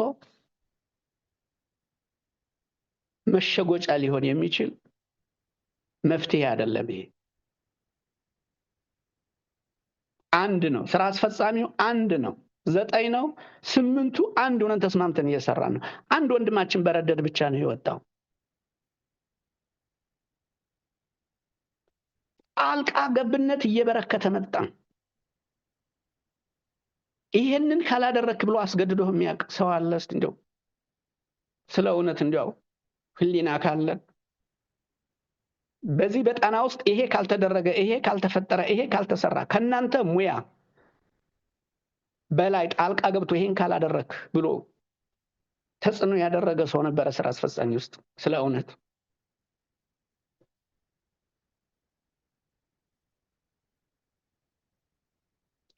እንዲያው ከሰውነት ተራ ብንወርድ ጣናን ለማስቀጠል ወይም የጣናን ባለቤትነት ወደ ህዝብ ለመመለስ ሙሉ ዓለም የሚባል ወንድማችን መገደል አለበት? አሁን ይሄ ከእንስሳ ያነሰ ሐሳብ ያለው ህልም ያለው ስራ አስፈጻሚ እዚህ ውስጥ ይኖራል? እስቲ ስለ መድኃኒዓለም እንዲያው ፍረዱ እናንተ። ሊያስገድሉኝ ይችላሉ፣ ለህይወቴ እሰጋለሁ፣ ምናልባትም ከሞትኩ 3 ሰዎች ተጠያቂዎች ናቸው። ጠላት ጠፍቶ ነው? አቅም ካለ እናቶቻችን እኮ ሬፕ እየተደረጉ ነው በባሎቻቸው ፊት። እህቶቻችን እኮ እየተደፈሩ ነው። ኤቭሪ ሲንግል ዴይ ወንድሞቻችን እኮ አይናቸውም በአይናቸው ያላዩ ወንድሞቻችን በየቁጥቋጦው ስር ወድቀው እየቀሩ እኮ ነው። ያን የሚያደርገውን ጠላት አንገልም? አቅም ካለን አንተን ኡጋንዳ ድረስ ሰው ገዝተን የምናስገድል?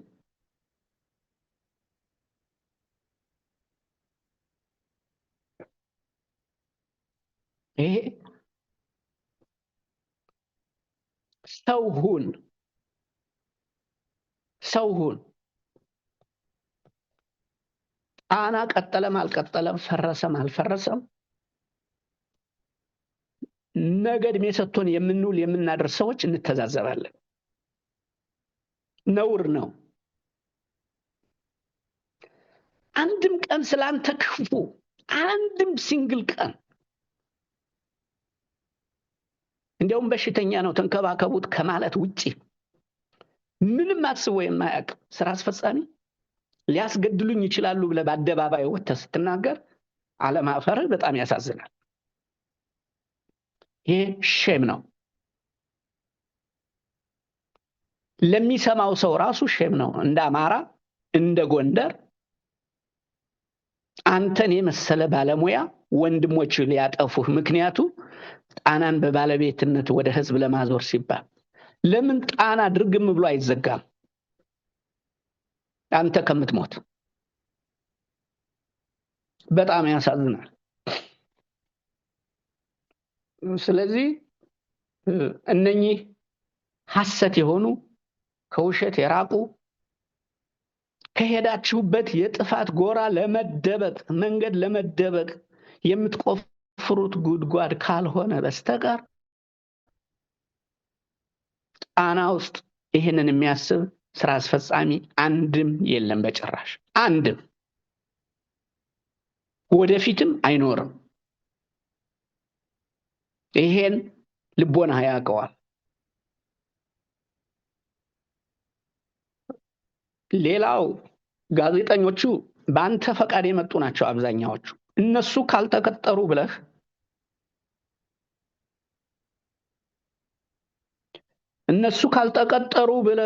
እንዲቀጠሩ ፕሮፖዝ አድርገህ ስራ አስፈጻሚውን ግፊት አድርገህ የመጡትን ወንድሞችህን ከአንድ መንደር ከጋይንት ስለመጡ እኔ ግን የኛ ሰው አይደለም ብለው ሊያጠፉኝ ነው። በጣም የሚያሳዝን እኮ ነው። ይሄን እንዴት መክራችሁበት ለህዝብ ጆሮ መቅረብ አለበት ብላችሁ ይዛችሁት እንደመጣችሁ ራሱ በጣም ነው የሚያሳዝነው። የዚህን ስራ አስፈጻሚ ባክግራውንድ እና ታሪክ ብታጠና ይሄንን ነገር ይዘህ አትመጣም ነበር። ሚዲያው በእኛ ሰው እየተመራ አይደለም። ሚዲያውን እኮ የሚመራው ስራ አስፈጻሚው ነው አይደል እንዴ? አንድ ሰው እኮ ማኔጂንግ ዳይሬክተር ስለሆነ ሚዲያውን ይመራል ማለት አይደለም። ሚዲያው እየተመራ ያለ በስራ አስፈጻሚው በኤግዜኪቲቭ ነው። ሚዲያውን እየመራው ያለ የኛ ሰው አይደለም ብለው ስላሰቡ እኔን ወደዚህ ደረጃ አደረሱ። ማባረር ይቻላል እኮ በደብዳቤ። አንተ የኛ ሰው ካልሆንክ ማን ነው የኛ ሰው ሊሆን የሚችለው? ከጋይንት የመጡት ጓደኞችህ። ይሄ በጣም የሚያሳዝን ነው። ምናልባት በጊዜው በቦታው የነበራችሁ ሰምታችሁት ከሆነ ምናልባት አብዛኞቻችሁ እንደኔ ልባቸው የተሰበረ ልትኖሩ ትችላላችሁ። ምክንያቱም ባለሙያዎች ተሰባስበው የአማራው ኮዝ የገባቸው ስለ እውነተኛ ትግል የሚታገሉ ወንዶችን ሰብስበን ነው ስራው የተጀመረው። ይሄ የኛና የነሱ የጋይንትና የጎንደር ብሎ ከፍሎ ይህን ለህዝብ ጆሮ የሚያደርስ ምናልባት ህዋቶችን በዚህ ደረጃ ላይ ሄዱ ሊሆን ይችላል። እንደ አማራ ይሆናል የፈረጁ። ይሄ በጣም የሚያሳዝን ነገር ነው። አንተው ራስህ የሰበሰብካቸው የራስህ ወንድሞች በችግርህ ባነቀፈ ጊዜ የሚደርሱልህን ወንድሞችህን ጠላት አድርገህ መፈረጅ በራሱ ያሳዝናል። እንግዲህ ሳጠቃልለው አሁንም ቢሆን ከተጀመረ ጀምሮ ስንሰራ የነበረው በወንድማማችነት በፍቅር ነው። ወደዚህ ሁሉ ያስገባን ነገር ኢጎ ብቻ ነው። ትልቁ ኢጎ ነው። ኢጎ ደግሞ የትግላችንም ትልቁ መከራ ሆኖ እየቀጠለ ያለ እሱ ነው። ስለዚህ ከግል ኢጓችን ወጥተን ህዝባችን የሚድንበትን መንገድ መከተል አለብን። ምናልባት ወንድሜ ዶክተር አምሳሉ እዚህ ውስጥ ካለህ እኔን ታውቀኛለህ፣ አንተንም አውቃለሁ። እንደራሴ አምኜህ ብዙ ስራ አብረን ሰርተናል። አንተም እንደ ታላቅ ወንድም እንደምታከብረኝ ብዙ ጊዜ ነግረኸኛል። ስለዚህ እለት እለት ስለሚሞቱት አማራ ወንድሞቻችን፣ እናቶቻችን፣ እህቶቻችን ብላችሁ ወደ ቀልባችሁ ተመለሱ። እርስ በርሳችን ተወነጃጅለን ወደፊት መሄድ አንችልም። የጋራ ትግል ነው እየታገልን ያለ ነው። የጋራ መፍትሄ ማምጣት የምንችለው ጎባጣውን አቃንተን መሄድ ስንችል ነው። አሸናፊም ተሸናፊም የለም እዚህ ውስጥ። እየተዋረድን ያለ ነው በጋራ ነው።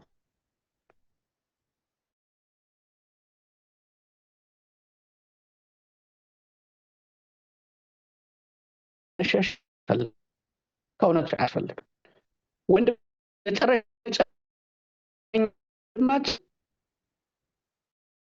እንዲደግፋቸው ጥሩ ባለሙያ ነው።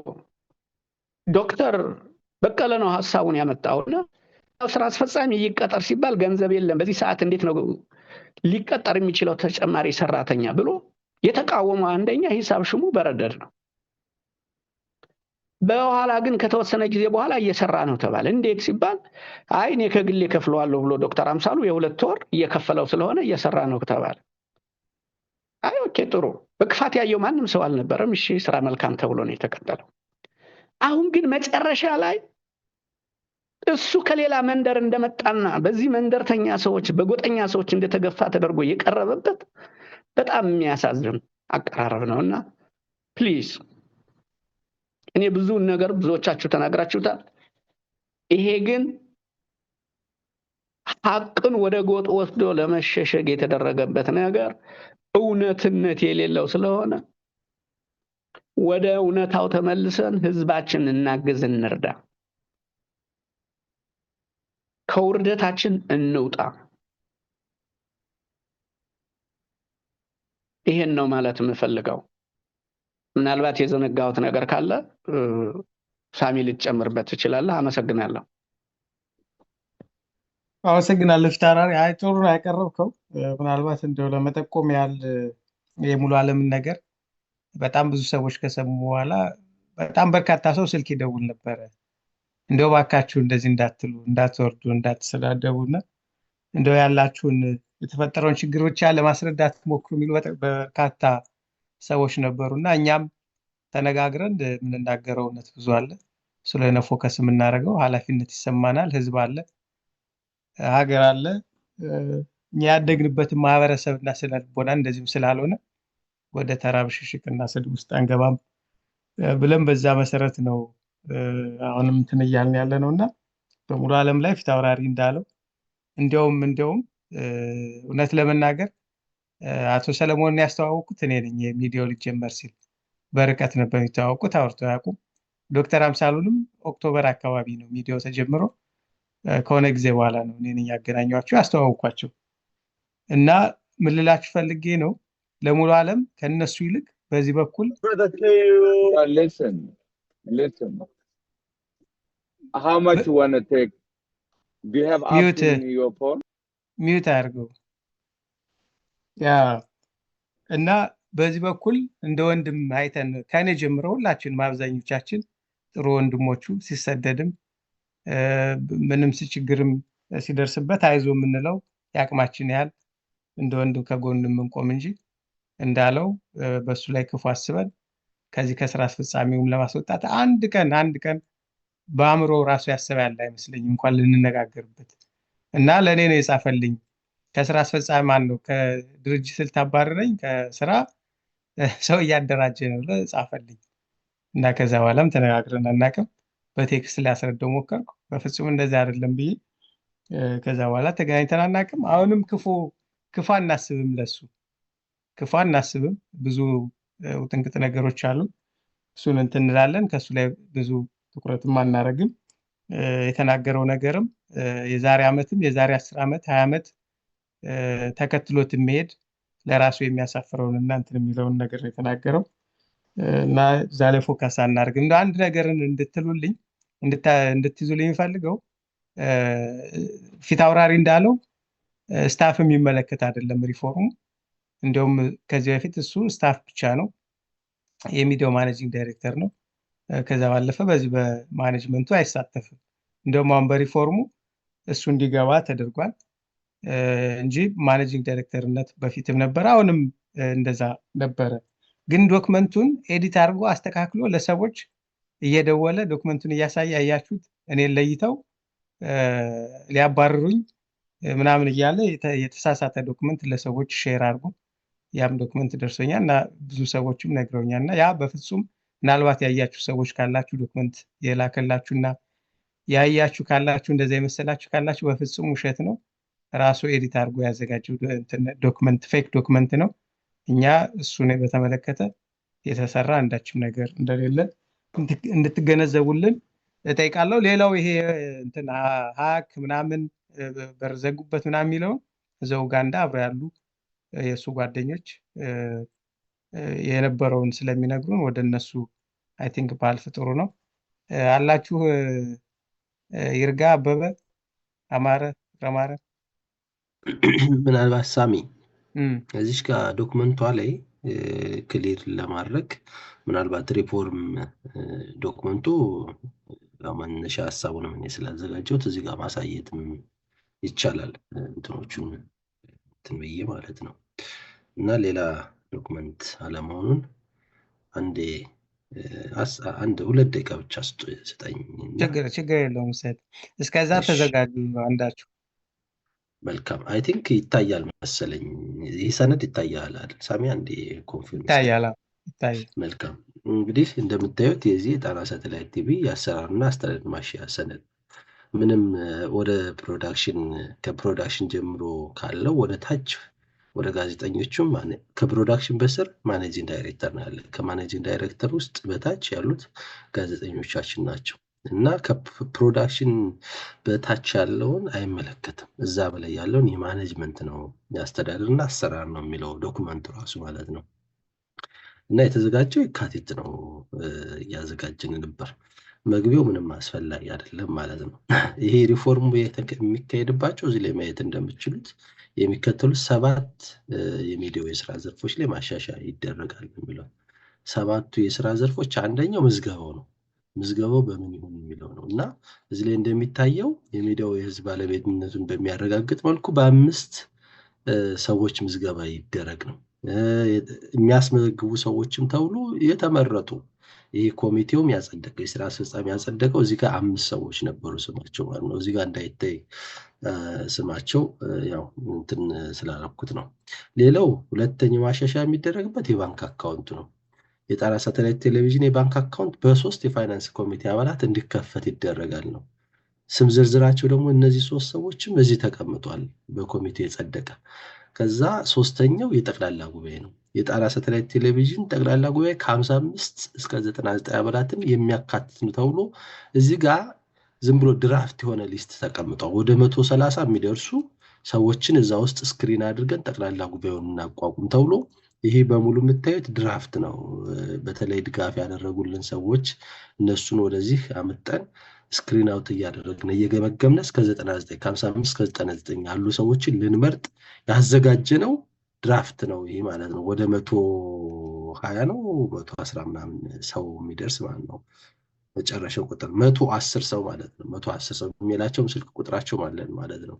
ሌላው አራተኛው ማሻሻያ የሚደረገው የጣና ሳተላይት ቲቪ ቦርድ ነው። ቦርዱ ከ9 እስከ 15 አባላትን ማካተት አለበት ተብሎ የቦርዱ እዚህ 15 ሰዎች ሊስት አለ እዚህ ውስጥ ማለት ነው። እነዚህ 15 ሰዎችም በጣም ለጣና ጠቃሚ ናቸው የተባሉ እንደውም እኔ ክራይቴሪያ ሁሉ አዘጋጅቼ ነበር ለእያንዳንዱ ሰው ሲመረጥ ምን ማሟላት እንዳለበት ማለት ነው። እዚህ ውስጥ አለ። እንዲያው እዚህ ጋር እንደውም ልነግራችሁ እንፈልግ እዚህ ጋር እንደውም ዶክተር አምሳሉ ራሱ እሱን እናድርገው እዚህ ጋር ከሚዲያው ጋር ችግር እየተፈጠረ ስለሆነ እንደው ቢያንስ ያንኛውን ምዝገባውን እንደው ቢያመጣው ቢያንስ ቢያስረክብ እኛ እንደው የቦርድ እናርገውና ግን ምዝገባውን ያስረክብ የቦርድ ሰብሳቢ ግን እሱን እናርገው ብለው ወንድሞቼ ማመጡት ሐሳብ እኔም ተስማምቼ ነበር። በእርግጥ እኔ ከመጀመሪያው ተቃውሜ ነበር፣ ግን ወንድሞቼ በተለይ ደግሞ ፊት አውራሪ ባመጣው ሐሳብ መሰረት ተስማምተን የቦርድ ሰብሳቢ የነበረው ዶክተር አምሳሉ እዚህ ጋር እኔ ይሄን አሁን እንትን ክሊስ አደረገው ይመጣላችኋል። ይቅርታ ክሊር አድርገው እዚህ ጋር አንደኛ ተራ ቁጥር ላይ እንደሚታየው ዶክተር አምሳሉ አስናቀ ዋና ሰብሳቢ ተደርጎ ነው የነበረው። ይሄን ያደረግንበት ምክንያት ደግሞ ይሄ የመጠራጠር ስሜት ምናምን ስላለው ሊወስዱብኝ ነው ምናምን ሊወስዱት ነው የሚል አይነት ስሜት ስላለው እስኪ የቦርድ ሰብሳቢ እናድርገውና ይቆጣጠረው ግን ምዝገባውን ብቻ ህዝባዊ ያድርገው የሚል ኃላፊነት ወስደን ነው እና ቱማች ነው ይሄን ነው በእኛ በኩል በጣም ፋር ነው ይሄን ነው ማለት ነው። ሌላው አምስተኛው ሪፎርም ነጥብ የስራ አስፈጻሚ አባላትን ሪፎርም ማድረግ ነው። የጣና ሳተላይት 7 የስራ አስፈጻሚ ይኖራሉ ነው። አሁን ያለን እንግዲህ 9 ነበረ። ከዛም ደግሞ አሁን ላይ እንኳን ከፍ ብሏል። ከ9 ውስጥ አንደኛው እንግዲህ በረደድ ነበረ። እሱ ብዙም አክቲቭም ስላልሆነ አንድም ሰው ቀንሰን 7ቶቹን ማስቀጠል። ከዛ ከስራ አስፈጻሚ ውስጥ የምንወጣው ብዙ ልጆች አሉ የሚወጡት ሪፎርም ስለሚደረግ ማለት ነው። 6ኛው የፋይናንስ ኮሚቴ ነው። 3 ሰዎች የፋይናንስ ኮሚቴ እንዲሆኑ፣ የህዝብ ግንኙነት ኮሚቴ 3 ሰዎች እንዲኖሩ፣ የኤዲቶራል ኮሚቴ 1 ኮሚቴ አቋቁመናል። ሙሉ ዓለም ያው በተሰጠው ግብዓት መሰረት ሙሉ ዓለም የኤዲቶራል ኮሚቴ ዋና ሰብሳቢ ራሱ እንዲሆን፣ ማኔጂንግ ዳይሬክተር ነው የሚዲያው፣ ምንም አልተነካም። ከዛም በላይ ተጨማሪ የስራ ዘርፍ የሚዲያው ኤዲቶራል ኮሚቴ የምናቋቁመው ኮሚቴ ዋና ሰብሳቢው ራሱ ሙሉ ዓለም እንዲሆን ተደርጎ ነው የተቀመጠ እና ሪፎርም የሚባለው ይሄ ነው። ይሄ ሪፎርም ደግሞ የተደረገው በነገራችን ላይ ዝም ብሎ ሳይሆን በእቅዳችን መሰረት ከ6 ወር በኋላ ይሄ ኮሚቴ ስለሚቀየር፣ አጠቃላይ አሁን ጣናን የመሰረተው ኮሚቴ ስለሚቀየር፣ ይሄ ኮሚቴ ሲቀየር በሪፎርም መልኩ ሌላ አዲስ ኮሚቴዎችን አዲስ አሰራርን ማስተካከል አለብን ተብሎ በእቅድ በተያዘው መሰረት ነው ይህን ሪፎርም ዶክመንት ያዘጋጀ ነው ማለት ነው እና ይህን በዚህ መሰረት እንደው ሀሳብ ግልጽ እንዲሆንላችሁ ብዬ ነው። ሳሚ በጣም አመሰግናለሁ። ወደ ሌሎቹ መሄድ ትችላለህ። በጣም ዶክተር ደረጀ ሳሚ ለኔ እድል ትሰጠኝ? እጅ ማውጣት ስላልቻልኩ ነው። ትልቅ ሰው ኦኬ። ወደ ኡጋንዳ ልናልፍ ነበር። አይ አጭር ነው። እኔ ያው እሺ መጀመሪያው ጀምሮ ሁሉን ነገር ስለማቀው ድምጼ ወይም ሐሳቤ ከእናንተ ጋር ነው ለማለት ፈልጌ ነው። አሁን ተራሪ በደንብ እንዳብራራው ምንም ከዛ በላይ እኔ ልጨምረው የምችል ነገር የለም። ግን ሙሉ ዓለም የተናገረው ሁላችንም ያሳዘነን። አሁንም እዚህ ውስጥ ያለ ሰው እውነቱን ለመናገር ተራሪ ከተናገረው የሚጨመር የሚቀነስ ነገር ስለሌለ ጣናን የምንፈልግ ከሆነ ጣናን መርዳት አለብን በተግባር። አሁን ይሄን ነገር ብናመላለሰው ወዳ ብንለው ወዲህ ብንለው ምንም ጥቅም የለውም። ፋኖን መንደርተኝነት እርባና ቢስ እንዳደረገው ሁሉ አሁን ጣናንም ከዛም ደግሞ ወርዶ እንዲህ በወረደ መልኩ እኔ እውነቱን ለመናገር እኔ ጋይንት ሰው ነኝ። እንግዲህ ጋይንት አውራጃ በሚባለው እነዚህ የሚባሉት ጋዜጠኞች የእግዚአብሔር ምስክሬ ነው የጋይንት ሰዎች መሆናቸውንም አላወቅኩትም። አሁን ነው የምሰማው። ሙሉ ዓለም ከሌሎቹ የተለየ አይደለም። እኔ እንደውም ጥሩ ጸሐፊ ነው በሚለው ፌቨር አድርገነዋል። ሁሉም ሰው ስለሱ ጥሩ ነገር ነበር የሚናገረው እና በእውነት እንደው ልብ ሰባሪ የሆነ ነገር ነው የተፈጠረው።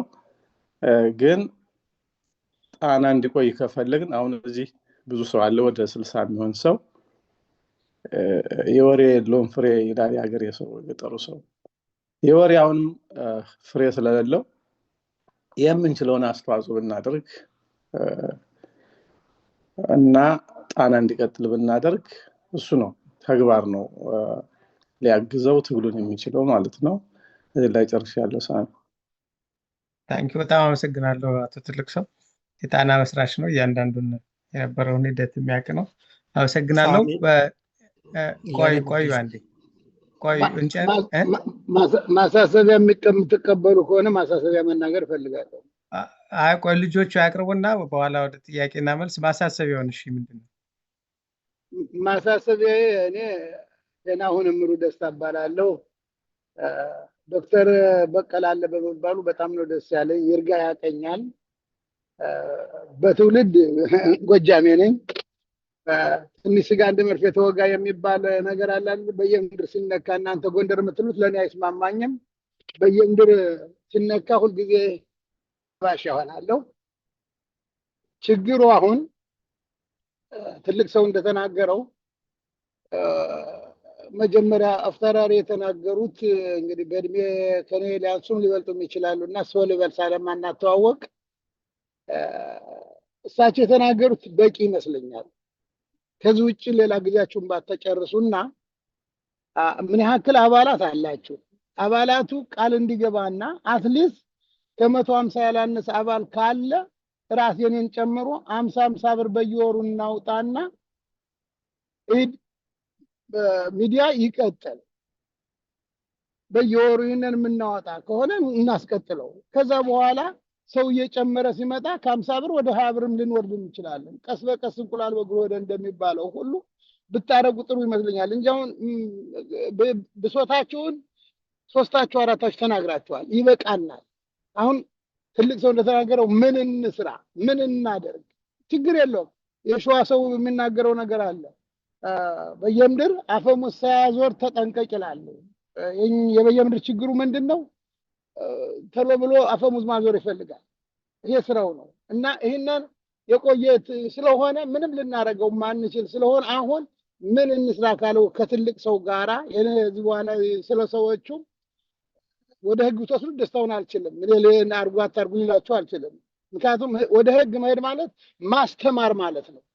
ያ ሰው ለሌሎችም ነገ ከነገ ወዲያ ሌላም ድርጅት ቢመሰረት ክስ ይመጣብኛል እኮ የሚል ፍራቻ ሊኖር ይችላል። ያንም ወደ ህግ ቢሄድ እኔ ባልተሳሳት አምሳሉ ምትሉ ሰው ያውቀዋለሁ ለረጅም ጊዜ ግን በአሜሪካ ሀገር እንደሚኖር ነው ማለት። ይሄንን ወደ ህግ ቢሄድ ደስታውን አልችልም እና አሁን ትልቅ ሰው እንዳለው በመጀመሪያ ዋጋ መከፈል አለበት። 100 ከሆነ 100 ብር 50 ብርም ከሆነ 50 ብር አዋጣ ድርጅቱ እንዴት ይቀጥል ወደሚባለው ብትሄዱ ደስታውን አልችልም። አመሰግናለሁ። አመሰግናለሁ አቶ እኔም የጀርባ አጥንታችን ነው አቶ ደናውን። ግን ጋዜጠኞቹ የተወሰነ አንድ 10 ደቂቃ እንታገሳቸውና ሌሎቹ የሚናገሩ ነበሩ። እሱን እንተውና ወደ እንደዚህ ውይይት እናደርገዋለን። ዋናው ነገር እንደተባለው ሚዲያው የሚቀጥልበትን ሁኔታ መነጋገሩ ነው የሚጠቅመን። ዋናውም የዚህ ፕሮግራም የዚህ ስብሰባ ዓላማ ያለውን ብዥታ አጥርተን የሚደግፉን ሰዎች የሚዲያው አባላት ደጋፊዎች ልበ ሙሉ ሆነው ድጋፍ እንዲያደርጉ ያለመ ስለሆነ እንደዚህ ከተረዳችሁን መልካም። ግን ጋዜጠኞቹ ቢያንስ 10 ደቂቃ አጠር አድርገው የነሱን ትንሽ ቢነግሩና ወደ እናንተ ወደ ያላችሁት አጀንዳ ብናልፍ ምን ይመስላችኋል? 10 ደቂቃ ማሳሰቢያ ተቀበልና ሳሚ ወደዛ እንለፍ። ሊያም ማሳሰቢያ አለ እያለች ስለሆነች ማሳሰቢያ አለ። እሺ ሊያ። ኦኬ አመሰግናለሁ። አጥር አድርጌ ነው ማሳሰቢያ። ወንድሞቻችን ሌት ተቀን 24 ሰዓት የሚሰሩ የጣና ቴሌቪዥን ጋዜጠኞችን በዚህኛውም ወገን በዚያኛውም ወገን ሆነው አስተያየት ቢሰጡ አጣብቂኝ ውስጥ እንዲገቡብን ስለማንፈልግ የተሰጠው ማብራሪያ በቂ ነውና ቀደም ሲል ከኔ በፊት የተናገሩት ወንድም እንደተናገሩት ወደ ሌላ ነገር ብንገባ እዚህ ውስጥ አሁን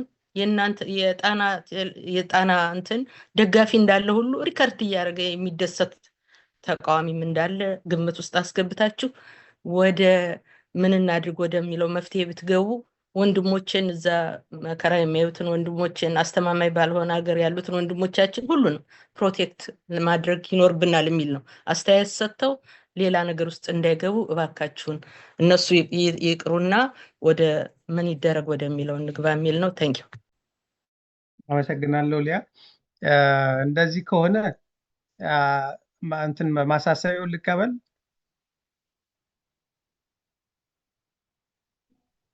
ሳሚ ጥሩ ነው። አይ ማሳሰቢያውን እንግዲህ የትልቅ ሰዎችን ምክር መስማትም ስለሚገባን ማሳሰቢያው ጥሩ ነው ብዬ አስባለሁ። ግን እድል ብትሰጠኝ ለእኔ አጠር አድርጌ 1 ደቂቃ አልወስድም። እሺ ዶክተር ምስጋና። አይ መልካም እንግዲህ ያው ተብሏል ሁሉም ነገር። በጣም ያሳዘነኝ ግን ኢትዮጵያ እንደ አይን ናት ለሚል ህዝብ፣ ከዛም ደግሞ ወርደን አማራ አይኔ ነው ለምንል ህዝብ፣ ከዛም ደግሞ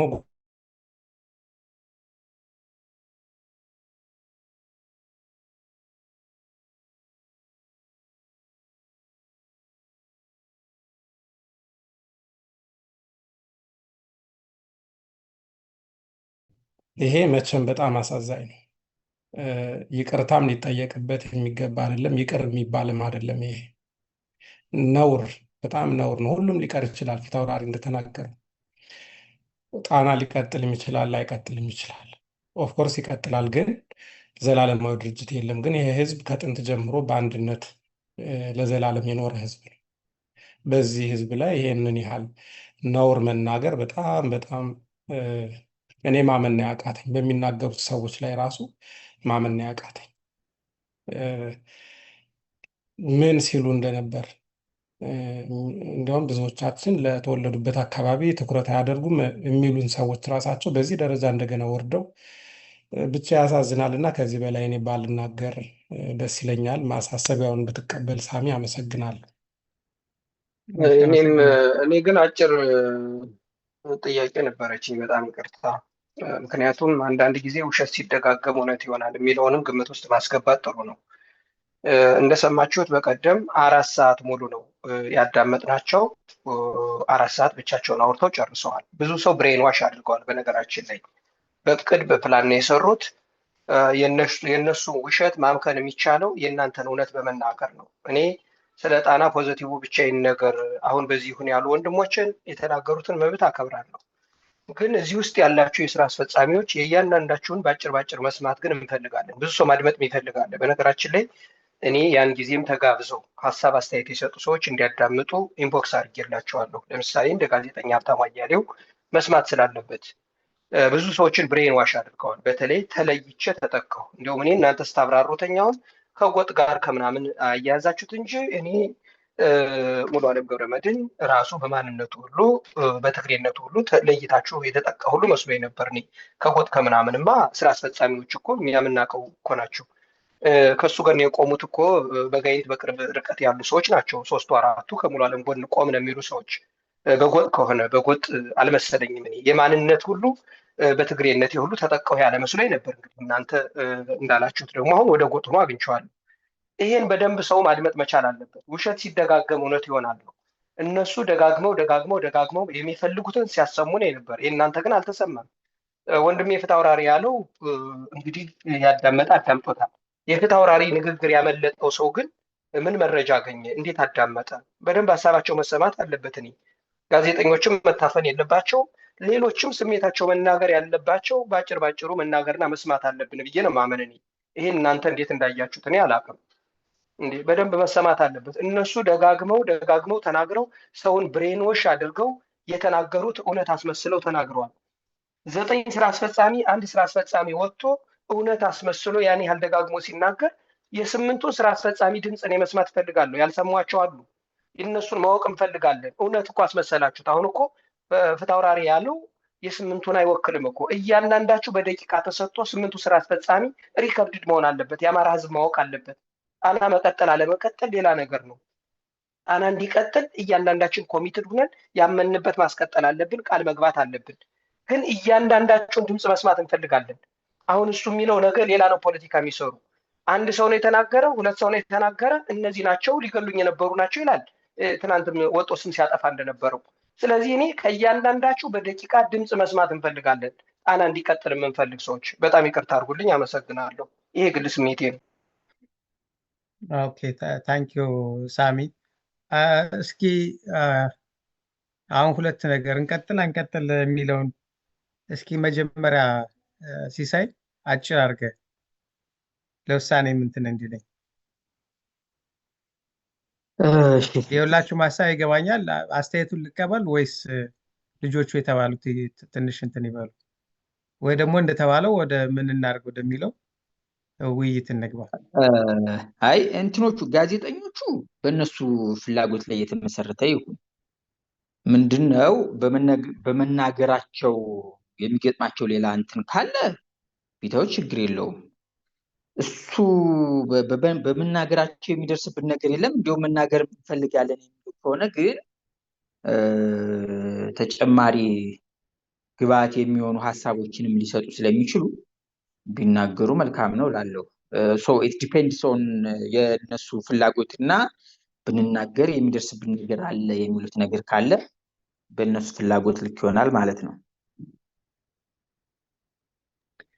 መልካም ኦኬ ኦኬ አቤ ሳሚ አቤት ይቅርታ ጋር እንሰማለን።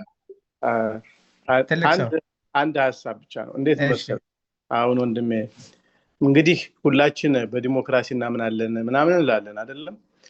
8ቱ ስራ አስፈጻሚ አንደኛው ስፕሊት ካደረገ በራሱ እኮ ይናገራል። ይሄ ራሱ የሚናገረው ነገር አለ። አንድ ሰው የስራ አስፈጻሚ አይመስለኝም የጋዜጠኞችን ነው ይናገሩ አይናገሩ የተባለው። የስራ አስፈጻሚዎችንማ ጠቅልለው 3ቱ ሰዎች ነው 2ቱ ሰዎች ተናግረውታል። ስራ አስፈጻሚው ይወክለው አሁን እየተባለ ያለው ይናገሩ አይናገሩ እየተባለ ያለው ጋዜጠኞች መሰለኝ። ጋዜጠኞቹ ዲፔንድስ ኦን ዴር ኢንተረስት ነው ያልኩት እኔ። መልካም እሺ ይቅርታ። ኦኬ እስኪ አበበ ከእነሱ እንሰማለን። ሳሚ አማራ እሺ። ምንም የሚያስጨንቀን ነገር የለም። አንደኛ የምናውቀውን እውነት ነው፣ ምንኖርለትን እውነት ነው የምንናገረው። ደስተኛ ምን አይነት ውሳኔ አለ ምን ታዘብን የሚለውን ለመናገር ምንም የሚያስፈራን ነገርም የለም። ምንም ነገር ቢመጣ ደግሞ ለምንኖርለት እውነት በጣም ማለት የወሰንበት ጉዳይ ነው ብዬ ነው የማስበው። ከዛ ውጭ የሙሉ ዓለም የደህንነት ስጋት ምናምን የሚለውም ይሄ ከፊትም ሌሎቹ ላይ ከኛ ጋር እየኖረ ሌሎቹ እንዲያረጉ ነው እያለ ተከበብኩ አይነት ነገር የሚወድ ስለሆነ ይሄ ከራሱ የግል ስብና ጋር የሚያያዝ ነው። እዚህ ሀገር ማንም ማንንም መምታት አይችልም። ሰው ሊገዛ ይችላል የዚህን ሀገር ሰው ምናምን ዛልክ መሄድ ስብና ያለን የሀሳብ ልዩነትን የምናከብር ሰዎችን በእኛ በኩል ቢኮዝ ሙሉ ዓለም ከኛ ጋር ነው የኖረው። እንቅስቃሴዎችን እናውቃለን። ቀድመን ሚዲያውን እኔ ማድረግ ፍላጎታቸውን በሰፊው እናውቃለን ምናምንና እነዚህን ነገሮች መናገር አለብን ብዬ አስባለሁ። ላቤ እድል ብትሰጠውና ከዛኛ ጠራ አድርገን ሀሳባችን ገልጸን ስራ አስፈጻሚውም እነ ማዲን ጨምሮ የተወሰነ ሀሳብ ብትቀበሉ መልካም ነው ብዬ ማስበው። መልካም እንደዛ ከሆነ እንግዲህ አንድ 20 ደቂቃ ስጡን። አበባ 10 ደቂቃ ውሰድ እና በ10 ደቂቃ የዛ ጋር የጋዜጠኞቹን ወክለ 10 ደቂቃ ከነሱ ከመጣ ምንም ማድረግ አንችልም። እሺ የምሰማ ከሆነ መናገር እችላለሁ። እሺ አቤ ደቂቃ ግን 10 ደቂቃ ተጠቀም። በነገራችን ላይ አሁን ብዙ ወንድሞቻችን ታላላቅ ወንድሞቻችን ተናግረዋል እና ይሄ ባይነገር የሚለው ነገር እኛ እውነት አለን እና ያ እውነት እኔ ራሱ በድምፅ ሁሉ ስክሪንሻቶችን ሁሉ ነው ማሳየት የምፈልገው። በዚህ ደረጃ እኛ ስማችን ጠፍቷል። በተለይ እኔ በግሌ ስሜ ተጠርቷል። ከአገር ቤት ሁሉ እንደማልመለስ ምን እንዳሰበው አላውቅም። ይሄን ሁሉ ተናግረዋል። ስለዚህ እኔ ምንም የምፈራው ነገር የለም። ማሰማት የምፈልገውን ድምፅ ሁሉ አሰማለሁ፣ ስክሪንሻት አሳያለሁ። ጣና ቲቪ እስካሁን ድረስ በነበረኝ ሁኔታ ከነማን ጋር ነበርኩ፣ ምን ተገለጸልኝ የሚለውን እና የተፈጠረውን ችግር 8 ደቂቃ ድምፅ ማሰማት ፈልጋለሁ። ደቂቃ ለመጨመር ያክል ነው የሚፈቀድ ከሆነ ማለት ነው። ስንት ደቂቃ ትወስዳለህ? አጠቃላይ ድምፅ ማሰማት የምፈልገው ድምፅ የ8 ደቂቃ ነው። ይሄንን ስንት ደቂቃ ትፈልጋለህ? 15 ደቂቃ ከተባለ 15 እሺ 15 በቃ ደቂቃ ያዝና 15 ጨርስ። ታንኪ መልካም። በሁለት እንትን የገባሁትና ስክሪንሻት ማሳየት የምፈልገውን በፒሲ ያሳያችኋለሁ፣ ድምፅ ሲሆን ደግሞ በሞባይል ያሰማችኋለሁ ማለት ነው። እንግዲህ ምንድነው እኔ ጣና ላይ ስጀምር ለብዙ የአማራ ሚዲያዎች ድምፅ የሆኑ ሚዲያዎችን በፍላጎት አግዣለሁ ማለት ነው እና ጣናም ሲመጣ አመጣጡ በዚህ መልክ ነበር የመጣውና እንደዚህ ነበር የመጣት። እዚህ የሚላችሁ ከሆነ ማለት ነው ማሳየት የቻልኩ ከሆነ እንደዚህ ነበር የመጣው። ስለዚህ እኔ ጣና ሳልገባ ጣናን እንደዚህ ሳየው በቃ ቲክቶክ ላይ ነው ገንዘብ ማሰባሰብም ፕሮሞሽንም ሲሰሩ የነበሩት እዛ ላይ ነው ያዩዋቸው። ስለዚህ ማድረግ የሚጠበቅብኝ ምን ነበረ? የበኩሌን አስተዋጽኦ ማድረግ ነበረ ማለት ነው እና ከዚህ ወደዚህ መለስኩት ማለት ነው ጣናን በዚህ ደረጃ። ይሄን የምታዩት ፖስተር የምታስታውሱት ከሆነ እኔ ነኝ የሰራሁት በፍላጎት ማለት ነው። ስለዚህ ተመርጬ ጋይንት ስለሆንኩ አይደለም ወደ ጣና የገባሁት። እኔ በግሌ እውቀቱ ስላለኝ ነው ብዬ ነው ማስበው። በዚህ ደረጃ ስመጣ ማለት ነው እውቀቱ ስላለኝ ማለት ለሁሉም በፍላጎት እንዳረኩት ነው ያረኩት። ግን ደግሞ በአጋጣሚ ወደዚህ አገር ስመጣ በዘመድኩም ምክንያት ነው በታሪክ አጋጣሚ ተሰድጄ የመጣሁት ማለት ነው። አብሬ በምሰራባቸው ሚዲያዎች መሀል ለጣና ብቻ አይደለም እስካሁን ድረስ ለሌላ ሚዲያም ባጋር እሰራለሁ ማለት ነው እና ይህንን ሳደርግ ዘመድኩን በቀለ እሱ ነው የሚሰራላቸው ከኢትዮጵያ ስሜንም በመጥራት ሊያስይዘኝ ስለነበረ ወደ ኡጋንዳ መሰደድ ግድ ስለሆነ ለአዲስ ድምፅ ነው በቋሚነት የምሰራው። አዲስ ድምፅ ነው ወደ ኡጋንዳ ያመጣኝ ማለት ነው። እና ለጣና የቪዲዮ ማስታወቂያዎችን ብዙ ፖስተሮችን ያያችኋቸውን የፈንድሬዚንግ ማስታወቂያዎችን የሰራኋቸው እኔ ነኝ። ሳልቀጠር ገና እንደተባለው ብዙ ዘመቻ ተደርጎበት ጣና ስለነበርም ኢቭን ከልህ ሁሉ ከምን ለምንድን ነው እንደዚህ የሚደረግ ብዙ ሚዲያዎች መጥተዋል።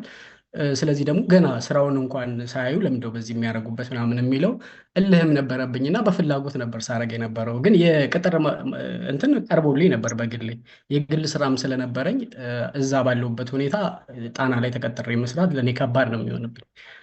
ማታ ማታ ነው አበበለው 6 ሰዓት የሚገባውና ቀን የግል ስራ እንሰራለሁ። ለሱ ደግሞ ፖስተሮችን ማስታወቂያዎችን ምናምን የምሰራው እኔ ነበርኩ ማለት ነው። እና ከዛ በኋላ ግን ይሄን ሳረግ ዘመድኩን በቀለ እሱ ነው ስለሚለኝ ወደ ኡጋንዳ አበበለው $2000 ልኮልኝ መጣው ማለት ነው። ከዛ በኋላ ጣና ሰራተኛ እንደሚፈልግ ምናምን ተነገረኝ። እዚህ ጋር ሙሉዓለም ገብረመድህን ገና ጣና ልገባ ስል የፈተና የሚመስል ነገር አቅርቦልኝ ነበር ማለት ነው። ያንን ፈተና እንዴት ነው የቀረበልኝ? ትንታኔ የተሰጠኝ። ትንታኔውን አንድ ቀን ሲቀረኝ ለማምጣት አንድ ቀን ሲቀረኝ ነው ትንታኔ የተሰጠኝ። ኮመንት የተሰጠኝ ምንድን ነው? ኤዲቲንጉን በደንብ ሰርተዋል፣ ካርታ ብቻ እንዳታስገባ፣ ጥሩ ሰርተሃል የሚል ኮመንት ነበር የተሰጠኝ። ማሳየት እችላለሁ፣ ጊዜን ለመጠቀም ነው የተውኩት በዲስፕላይ ማለት ነው። እና ድምፁን አሰማለሁ በኋላ። እና ከዚህ ከመጣ በኋላ ግን ልክ እንዳየኝ ለሌላ ሚዲያ የሚሰራ ሰው እዚህ መቀጠር አይችልም አለኝ። መብታችሁ ነው አልኩት። እኔ በግሌ በፍላጎት ብዙ ነገር አድርጌያለሁ። ፈንድሬዚንግ በማድረግ ራሱ የማውቃቸውን ጓደኞቼን አስተባብሬያለሁ። ምናልባት እዚህ ውስጥ ትኖራለች። $2000 እንኳን የሰጠች እህት ነበረች፣ በቀደም ስትጠራ ሰምቻለሁ። ከዛ ሁሉ ማለት ነው በስሜ ሁሉ እንዲዋጣልኝ አድርጌያለሁ። ጣናን ከልቤ ነበር የምደግፈው። ይሄ ማለት ጣና ስለምቀጠር ሳይሆን የ11 የአማራ ሚዲያዎች ጋር ከጀርባ ሰርቻለሁ በፍላጎት። በቋሚ የምሰራው ለአዲስ ድምፅ ብቻ ነው። ይሄን ባረኩ። ጣና ከገባው በኋላ ግን የገጠመኝ ምንድን ነው? እኔ ላግዝ ብዬ ነው የመጣሁት። ማረፊያ ሆኖኛል። ጣናን አመሰግናለሁ በዚህ አጋጣሚ። እስካሁን ድረስ ልክ እነ ሙሉዓለም ገብረመድህን በቅጥር ሲቀጠሩ በደብዳቤ እኔ ምንም አይነት ውል የለኝም ጣና ውስጥ። እንደ አጋዥ ኤዲተር ነው የመጣሁት። ነገር ግን ከመጣው በኋላ በሙሉዓለም ገብረመድህን ምስጋና ተችሮኛል። ይሄን ማሳየት እፈልጋለሁ ከይቅርታ ጋር።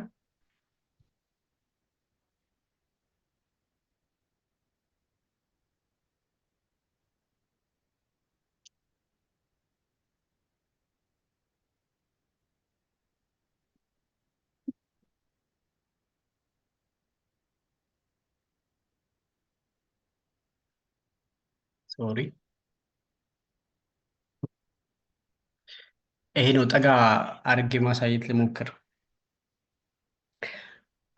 FX2 ነው የሚለው ስሜ። እንኳን ደህና መጣ ጣና ቲቪ ፕሮዳክሽን ሩም ተቀላቀልክ ይላል። የዚህ ክፍል በስራ ጉዳይ የሚኖርን ማንኛውም ሀሳብ አስተያየት የመስጠት ነፃነት አለ። የዜና ምስል ልብሶችና ግራፊክስን የጥራት ደረጃውን አሳድገዋል። በዚህ መመስገን ይገባሃል።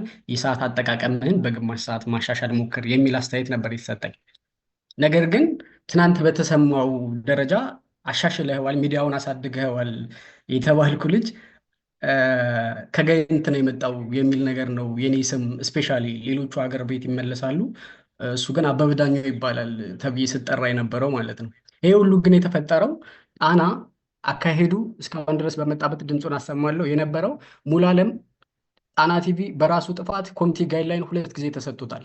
እኔ የዜና ኤዲተር ነኝ። ዩቲዩብ ላይ ብዙ ጊዜ ቆይቻለሁ እና ዩቲዩብ ምን አይፈልግም የሚለውን ነገር አስተያየት ሰጠው ነበረ። የአፋር ዜና የተቆራረጡ በድሮን የተመቱ ይህን ምስል ተጠቀም ይለኛል። ከዚህ በፊት የማይካድራን ዝም ብለህ አድርግ ነው የሚለው። በጣም የጸባይ ችግር አለበት። እኔ በግሌ ጣና ባይሆን ከሙሉዓለም ገብረመድህን ጋር የመስራት ፍላጎት የለኝም። ምንም ማድረግ አልችልም። የሚሰማኝንም ነው እውነትም ነው የምናገረው። እና ዝም ብለህ ተጠቀም አለ። 2 ጊዜ ዩቲዩቡን አንስቶ ለ9 ቀን ተቀጣን ማለት ነው። በዛ ሰዓት አዲስ ዩቲዩብ ቻናል ክሬት ስናደርግ ከመጀመሪያውም ጀምሮ እና ሀብታሙ አያሌውና ከነ አበበ በለው ላይ ማስተዋወቀው ነው የነበርኩ። ዘመድኩን በቀለ ስኳድ እና አበበ በለው ጣናን አስተዋወቁ እያለ ሲለጥፍ እኔ በለጠፍኩት ነበረ ጣናን ፕሮሞሽን ሳደርገው የነበረው ማለት ነው። ይሄ ሆኖ ከዚህ ከመጣም በኋላ ግን ሙላለም ምን አይነት ካልኩሌሽን ሰራ? ዩቲዩቡ 9 ቀን ከቀጣ በኋላ 2 ቻናል ከተከፈተ በኋላ ዩቲዩብ ሞኔታይዝ ሆነ ማለት ነው። ሞኔታይዝ ሲሆን አንደኛው በበረደድ በገንዘብ ያዡ ነው ሞኔታይዝ የተደረገው፣ የባንክ ሂሳቡ የሚገባው ወደሱ ነው። ሁለተኛው ደግሞ በዶክተር አምሳሉ ነው ሞኔታይዝ የተደረገው ማለት ነው።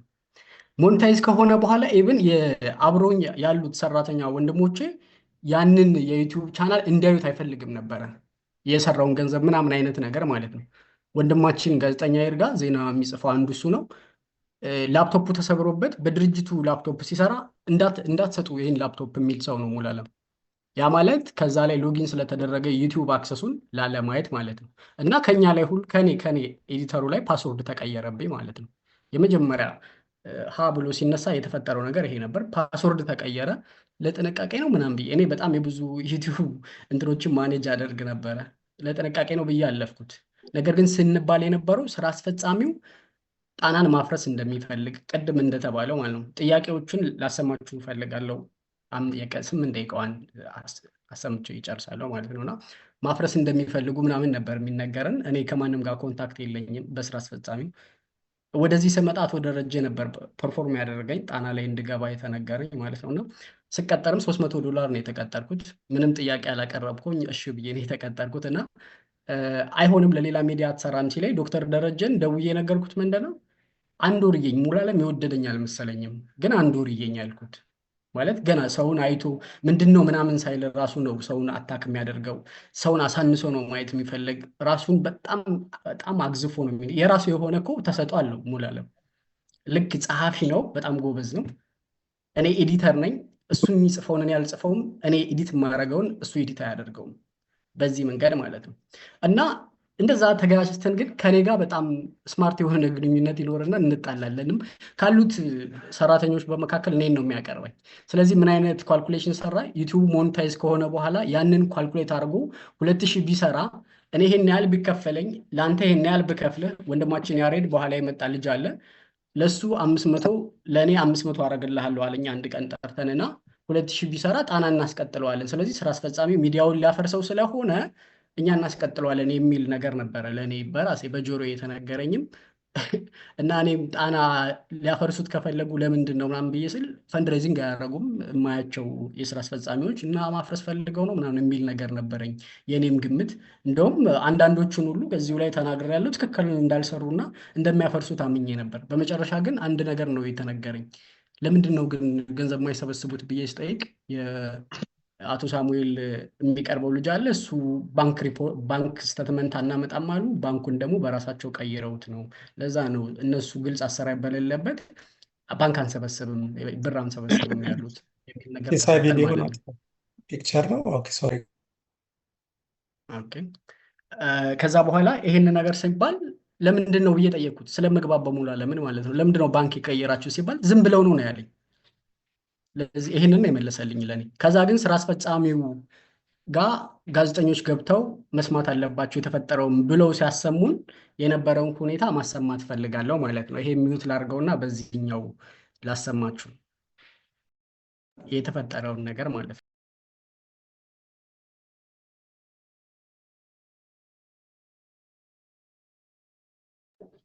እሰማለሁ አይደለ? በዚህ እሰማለሁ። እሺ በጣም ይቅርታ ጠይቃለሁ ደቂቃ ከወሰድኩ።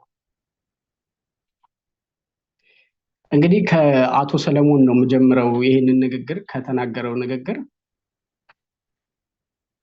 መውጣት ያለብኝ